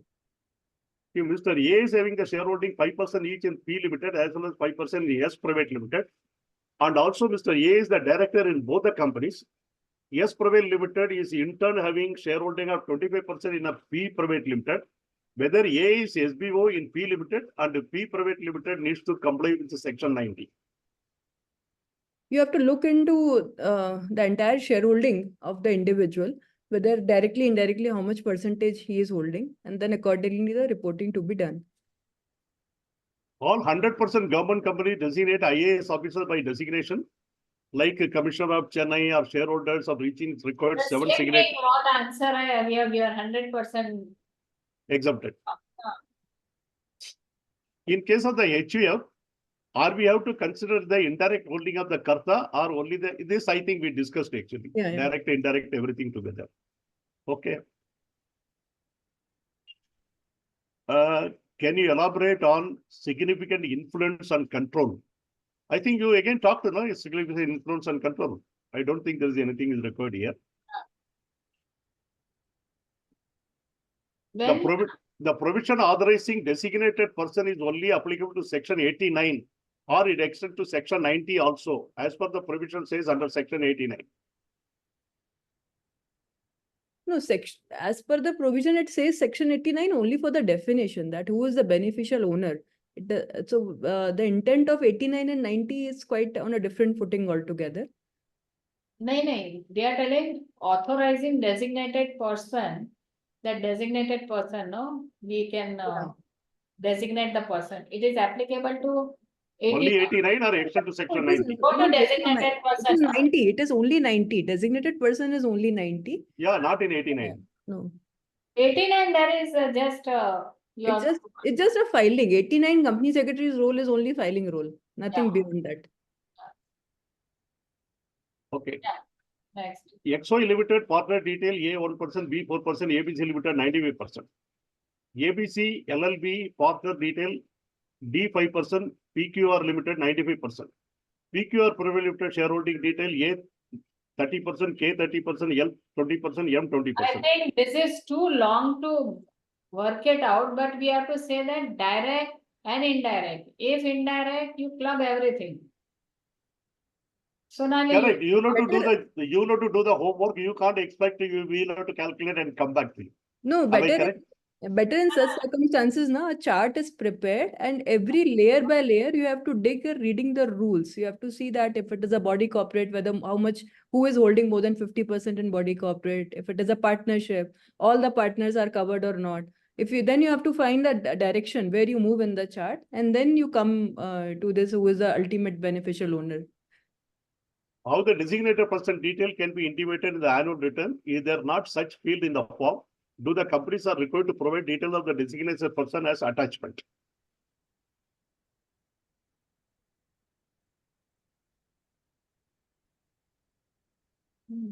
It is part of the annual return, and there was a filing which is required to be done for GNL2, which has come recently for the purpose of defining the designated person. And even if you don't define, if there is a company secretary, she or he is a deemed designated person. Yeah. Suppose in XII Private Limited, there are 5 shareholders named A LLP, B LLP, C LLP, and Mr. X and PQR Private Limited. And A LLP, B LLP, LLP has 2 partners, D LLP and E LLP, further E LLP has 2 partners. So names of X and Mrs. Y. Significance of, I don't know, the question is not there, I don't know. No, there is no question only. There is no question. It's stopped there. Okay. Significance of the words. He shall not be considered to be a significant beneficial owner. I don't know what he wants to ask Krishna.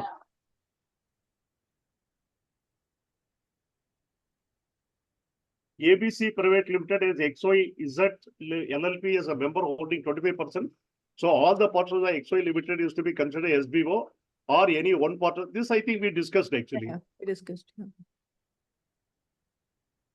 Trust is discussion, that also you said actually trust, we talked about it. I skipped this. Okay. A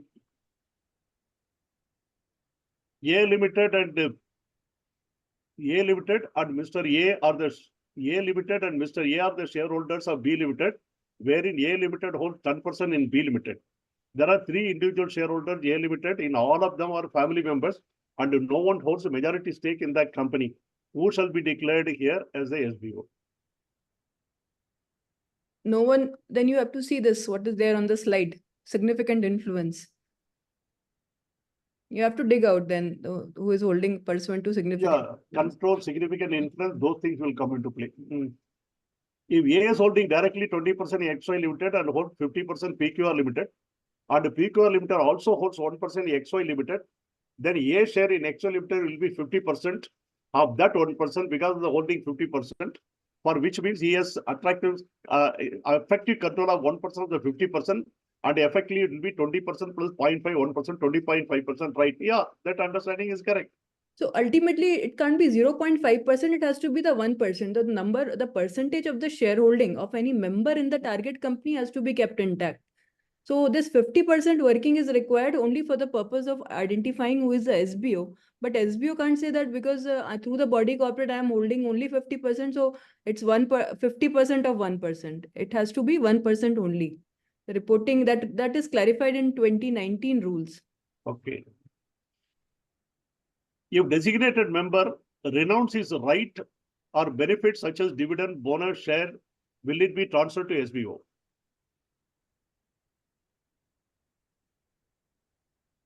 Registered member renounce the right of benefits such as dividend, bonus. I'm not very clear if the bonus is declared, if anybody has got a right to renounce. Renounce, yeah. No, suppose right issue renounced, then Yeah. it can mean any name, whatever you say. It's not automatic to SBO. Correct, but a bonus and dividend, I don't think is renunciation. Cannot be. Yeah, that is not there, I think. You can say that instead of paying me, you can pay or something. Yeah, you can authorize someone to receive it on your behalf in case of the dividend. Yeah. In a private company, Mr. X have majority shareholder in ABC Private Limited of 70%. That ABC Limited is holding share 10% in XI Limited. Then SBO percentage will be 10% or 7% after proportionate. There is nothing like proportionate when you talk about the shareholding in the target company. It has to be taken as the complete shareholding in the target company. What you have to identify is that whether it is holding through a body corporate or through the LLP, that way the SBO has to be identified. So these rules are for identification of the SBOs and not for how much percentage indirect shareholding they are holding. So that is there in the UBO. When you do it for the banking purposes, the KYC, you have to find out as to what is the percentage of the indirect shareholding. Where a holding company has more than one shareholder holding more than 10%, do we require to mention all of them or only one? Every person holding more than 10%, directly, indirectly, it is required to be mentioned. Suppose in XY Limited, there are 5 shareholders, namely A Limited, B Limited, C Limited, 30%, 23%, 15%, 12%, and PQ Private Limited, 20%. A LLB, B LLB, C LLB, 2 partners, 9%, 91%, and E LLB, 2 partners, 80% and 20%. In this case, beneficial owner Mr. X holding directly, indirectly. So please tell me indirectly holding Mr. X, and also do we need to mention all the company and LLP names layer wise in Ben 1, point number 3. This I think we have discussed already. Yeah. If SBO person dies, deceased person SBO rights are transferred to a legal declaration record. I think you talked about it. This is a change of SBO, isn't it? Yeah.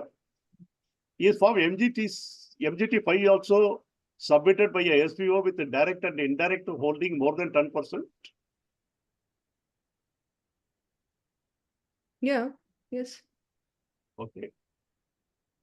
Can you make the exemption if any reporting SBO once again, if already stated earlier? I think there's a slide is there we have put.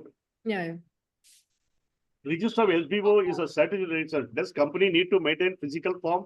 Excel sheet will be, etc. See, it is not the question of Excel sheet or something. You have to decide whether you are actually maintaining it in physical or you are maintaining in the digital. You cannot say whether you are maintaining Excel. Maintaining the Excel form is not a digital actually. Because instead of maintaining a physical, you are writing it the Excel sheet. That's all. So still it is a physical form only. If you are to go for digital, all your documents need to be digital. If 15% shares of the company are held by HUF, but Karta is not holding any share, how to check SBO?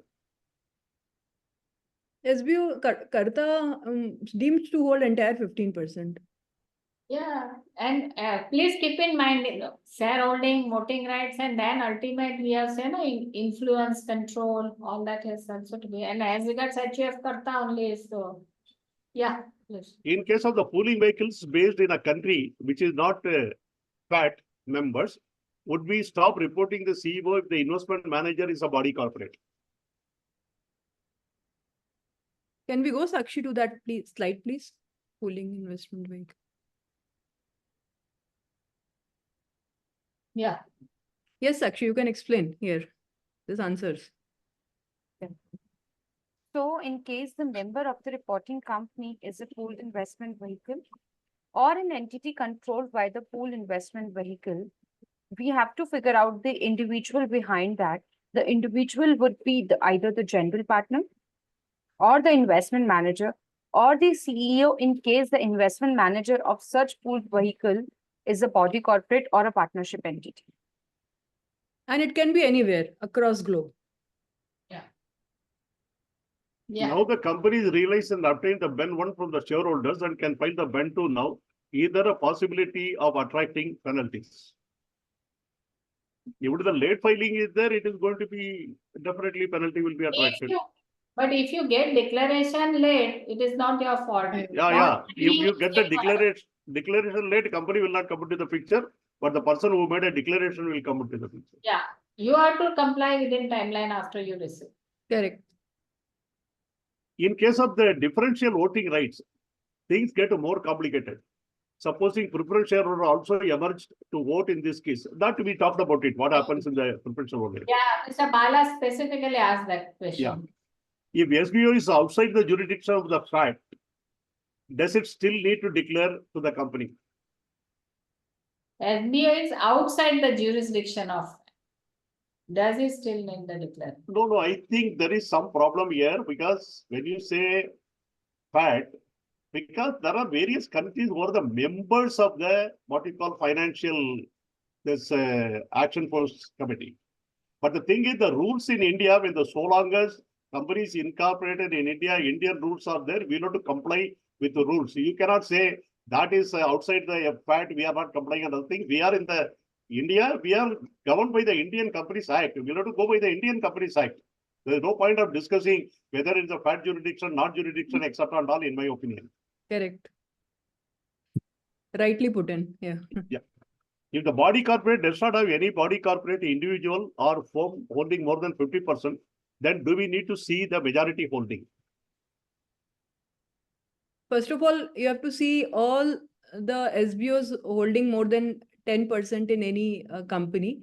And then accordingly, you have to dig out basis upon the LLP and the body corporate criterion.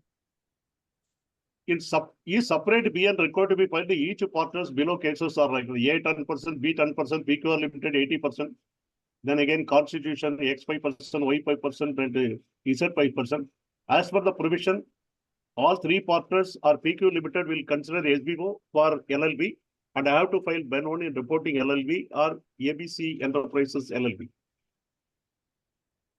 So But in E form Ben 2, after filing the detail of XII SBO, when we actually try to enter the details of Mr. Y as a second SBO for LLB, following message displays. Numbers entered in this field is already entered for another member of the same SBO. Please enter a valid input. I think same question repeated earlier. This happened. Yeah. Yes. That for each partner, and you mentioned that you have to file a separate form for each partner. Otherwise that, because it will give total, that once you file that total, that number is filled up. Correct. Yeah. The trustee of the discovery trust You is not a. you can repeat the answer, Sonali, so that. Yeah, yeah. Just 1 second.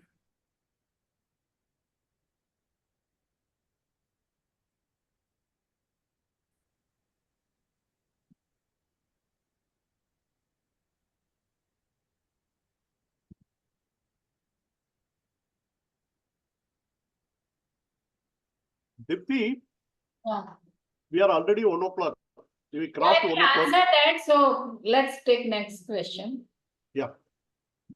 The trustee of the discovery trust is not an individual, but is the body corporate. We gave Ben 4 of Sorry. them, but they replied saying that since the trustee is not an individual as per the section 90, SBO would not be applicable in this. Is this sufficient to keep our records?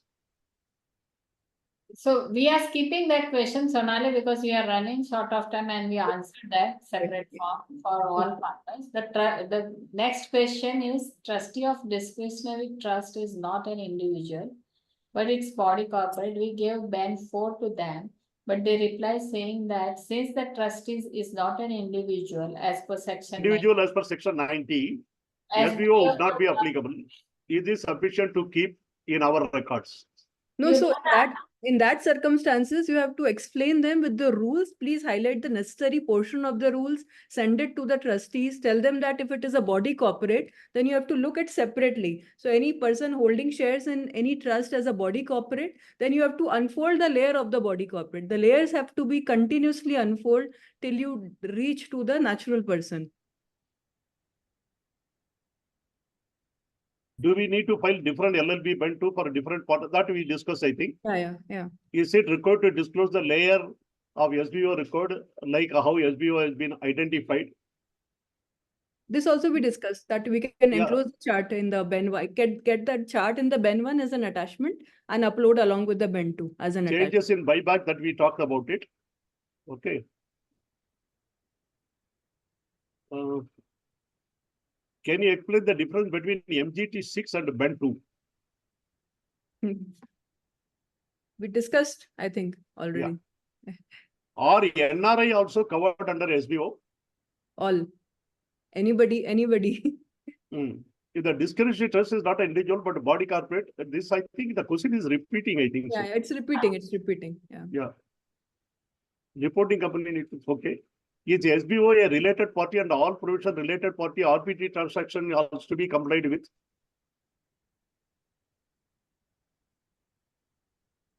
Yeah. RPT is with regard to the transaction in goods and services. So not So very. that, no, this we cannot bluntly answer. You Yeah, have to yeah. check that how you, decided SBO. Correct. And it is totally different. The related party transaction, the interpretation is different. So please do that independent interpretation. SBO interpretation has different criteria. So please don't think that SBO is always, we cannot always give you that all SBO are related Yes, parties. yes. You have to look specifically into section 188, and if it a listed company, then LODR to be looked into. Yeah.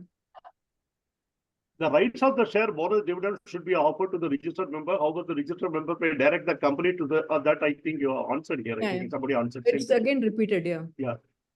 Do we need to calculate the percentage holding all the relatives and mention cumulative percentage in the form Ben2? We don't have to calculate anything. Whatever we get in Ben 1, we have to file in Ben 2. Okay. Can we get the recording? That will be answered. The trustee of the district. Again, the same question is coming in with again and again. I don't know. How ROC will know there is a change in the SBO? We do everything in current dates and no penalty will be shareholders and on the company. No, Now- shareholders, they have to exactly mention the date when the SBO ownership got changed. As far as company is concerned, company has to file within a period of 30 days of the receipt of Ben 1. So ROC can identify because there is a column in Ben 1 which specifically says the date of the date of the receipt. Yeah. In case of the group undergoing a reorganization and the share exchange ratio determined, what should be done in case of the petition cleared by the NCLT but sent to NCALT for appeal and is pending there? Please throw some light. I think this is not relevant. What I can do? Yeah. This we cannot answer because what is the petition, what is the thing, what is the issue? But it is not relevant to our today's talk. Now I think we have answered all the questions. Yeah.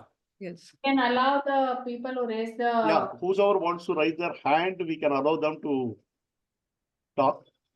Two are there, Mr. Kailash and Ms. Arpita. Yeah. Both you can unmute and speak, please. Hello, ma'am, Yeah. I'm ready. Can I Yes, speak? please. Yeah. Yeah. So my question is with respect to discretionary trust. So in the in the reporting company, the member is a trust. So the trustee of the trust is a discretionary. Is not an individual. It's a body corporate, which is not at all related to the trust. It is a professional entity. So when we gave a benefit to them, they said that since as per section 90, in case of discretionary trust, individual will be the trustee. Since ours is a body corporate, we are not falling under this, and we have raised this query with respect to MCA also. So we are not receiving any reply from them. So in our view, this SBO compliance is not applicable in this case because we are not at all related to your trust. We are the professional entity, so which we are giving a services as a trustee, which is a Barclays. I would like to tell the name also. Yeah, this is my question. So is it sufficient to take that mail from them and then keep in our records? No, it is not sufficient because as a company secretary, one has to go into who is the natural person behind the discretionary trust. Now, if it is a body corporate, then one has to see that who is the person holding the majority stake in the body corporate. If that being a natural person, that natural person to be reported, or else they have to come up with a natural person who exercises significant influence and control. So when we say it's a discretionary trust, they have a discretion as to how much assets and has to be distributed between the various beneficiaries of that trust. So they have the control. Now, who exercises the control? Internally, either they need to identify who exercises the control, or then they have to unfold the layer, and the body corporate, they have to come up with a natural person who is behind the body corporate. Okay, ma'am. Because since that is a professional entity, we cannot compel them to. All are professional entities. Whenever If you are not able to get it, you have to go to NCLT. Yeah. Coming to that point only. That's all. Because if you are not able to get it, if somebody is not providing, you have to take a recourse going to the NCLT and tell them this is what it is. So every entity needs to have a natural person behind it. That is the intent of SBO rules. If you can't dig it, you have to go to NCLT. That is the only way. Yes. Sure, Because nobody can refuse, I cannot give you the things and other thing and all. You cannot say I cannot force because it is your right to ask for it. Okay. If they don't provide, you have to go to the NCLT, who will direct them. That's it. Thank you, sir. We will request them once again by explaining all these things. And Yeah. that's it. Yeah, thank Now you. that discretionary trust, just to add, whether it's in India or overseas. It's in India, ma'am. Discretion. If it is in India, then how they would report in their case the Ben too, because if there's a body corporate, they have to also report in Ben. So whatever reporting they do in the Ben, same reporting applies to you. So that's the reason they have to unfold the layer of the body corporate and find out that who is the individual behind that body corporate. Yeah. So, ma'am, that is the trustee. Since it is a body corporate, it is a trustee for all many. There might be many trusts which they are as a trustee. So they might be giving that declaration. So they are non-complying as a trust also, which means, and they are non-complying not giving you the information also. Yeah, they are Both giving the cases they are MGT4, non-complying. yes, MGT4 and MGT5 they are giving, but this SBO they are saying that it's not applicable strictly as per section 90. So we'll explain about this practical this thing and then we'll try to get that documents as well. Somebody has actually put it. If I could summarize the deliberation, then I could like to mention that company secretary has been made a scapegoat at the outset of the specific example of Madras court case, in which it acquitted directors making response CS, who's merely acting as a postmaster. However, when there is a time, who's going to bell the cat, then no option left out, but only the company secretary, irrespective of whether he is acted in good faith or not. Yeah, but what happened that it is a compliance officer only, and that somewhere has to take a action, like he mentioned, Mr. Reddy mentioned, they are not reporting, they have been explained, and they very well know that this is to be reported. But they are just simply not cooperating. You have no choice, otherwise the onus will come on the CS shoulder. So better to report to NCLT, that is the right way. Okay. My question in the above context is whether the company will go on the original shareholding pattern that determining the SBO status by the NCLT or NCLT approved shareholding pattern that is again appealed in the NCLT but pending. Again, it is very case specific, I think. Yeah, we cannot answer this. Yeah, we can't answer this, yes. That's all I think so. No, Mr. Kailash Sehgal, Ms. Kailash still remain, but you have called 2-3 times. I think there is no response is coming. Are you there, Kailash? I can see the sign you are actually unmuted. Can we hear? Kailash? Pavani. Yes, ma'am. Can I ask? Yeah, yes. Go ahead. Yeah, AS is a wholly owned subsidiary company. Holding is a foreign company. Yeah. Foreign Okay. company has two individual shareholders who is holding only 50%, 50%. Is SBO applicable in this case, ma'am? It should be, as a governance, you should do it. Why the exemption is there for the subsidiary company is because the holding company is making the disclosures under Ben 2. But in this case, the holding company you are saying, as it is a foreign company, it is not making the disclosures in India under Ben 2. So therefore, you have to take one of the shareholders above the foreign company and get the disclosures done. Yeah. We have filed MGT 5 and 6, that nominee. No, but this is different. This is like you need to identify a natural person. Who is a natural person? Yeah. So the shareholder of foreign company has to give shall be treated as SBO. Yeah. Till the time you can ascertain so and you Individual. the criteria of the individual definitions. Yes. Okay. Okay. Thank you, ma'am. Oh, sorry. Anyone left? No, that's all I think so. Yeah. So, Actually, we took questions for almost 1 hour. yeah. Questions are actually more than the presentation today. It is really. We were knowing that because there will be practical questions because it is a complex subject. Yeah. The topic itself is like that. Although it is only a 2 simple sections, but the intricacies which are not complexities which are involved, it is actually too much. And the So, onus is on CS only, and we have to, as Mr. Reddy was telling, and I was telling that also, that we have to take the shoulder off, even if we don't want anyone there to be taken to NCLT, but we cannot be emotional. We have to protect ourselves. Correct. We are Sonali, you are exemplary actually. No, Responding the each team and Mehta and Mehta everything. is exemplary. It's No, Mehta and Mehta is there, but the way you actually shared your knowledge, the way you give the practical approaches and the way you clarified the thing then and there, really, I must actually salute you. Exemplary you are. thank you.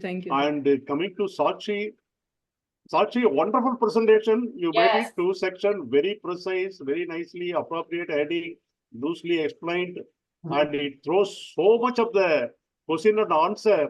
You see the impact of the presentation, what you have made yourself. You can realize yourself. Hats off to you. You have done a wonderful job. Thank Dipti, you so your much, last sir. word, please. Yeah, thanks Sonali for your inputs and thanks for last support help. And as usual, you are always on answering all the 5 questions. Thanks a lot. Thanks Sakshi for Thank you, ma'am. wonderful presentation. People have already put actually excellent session and the presentation, Mr. Sonali and Mr. Sakshi. Thanks both of you. Thanks Sonali as usual. Thanks a lot, dear. Thank you, ma'am. Thank you, Thank Sakshi. Very nice presentation from your end. Thank you. Yeah.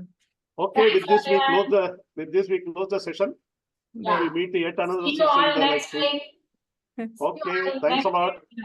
Thanks. Bye. Have a good weekend. Thank you. Yeah, thank you. Same to you. Thank you.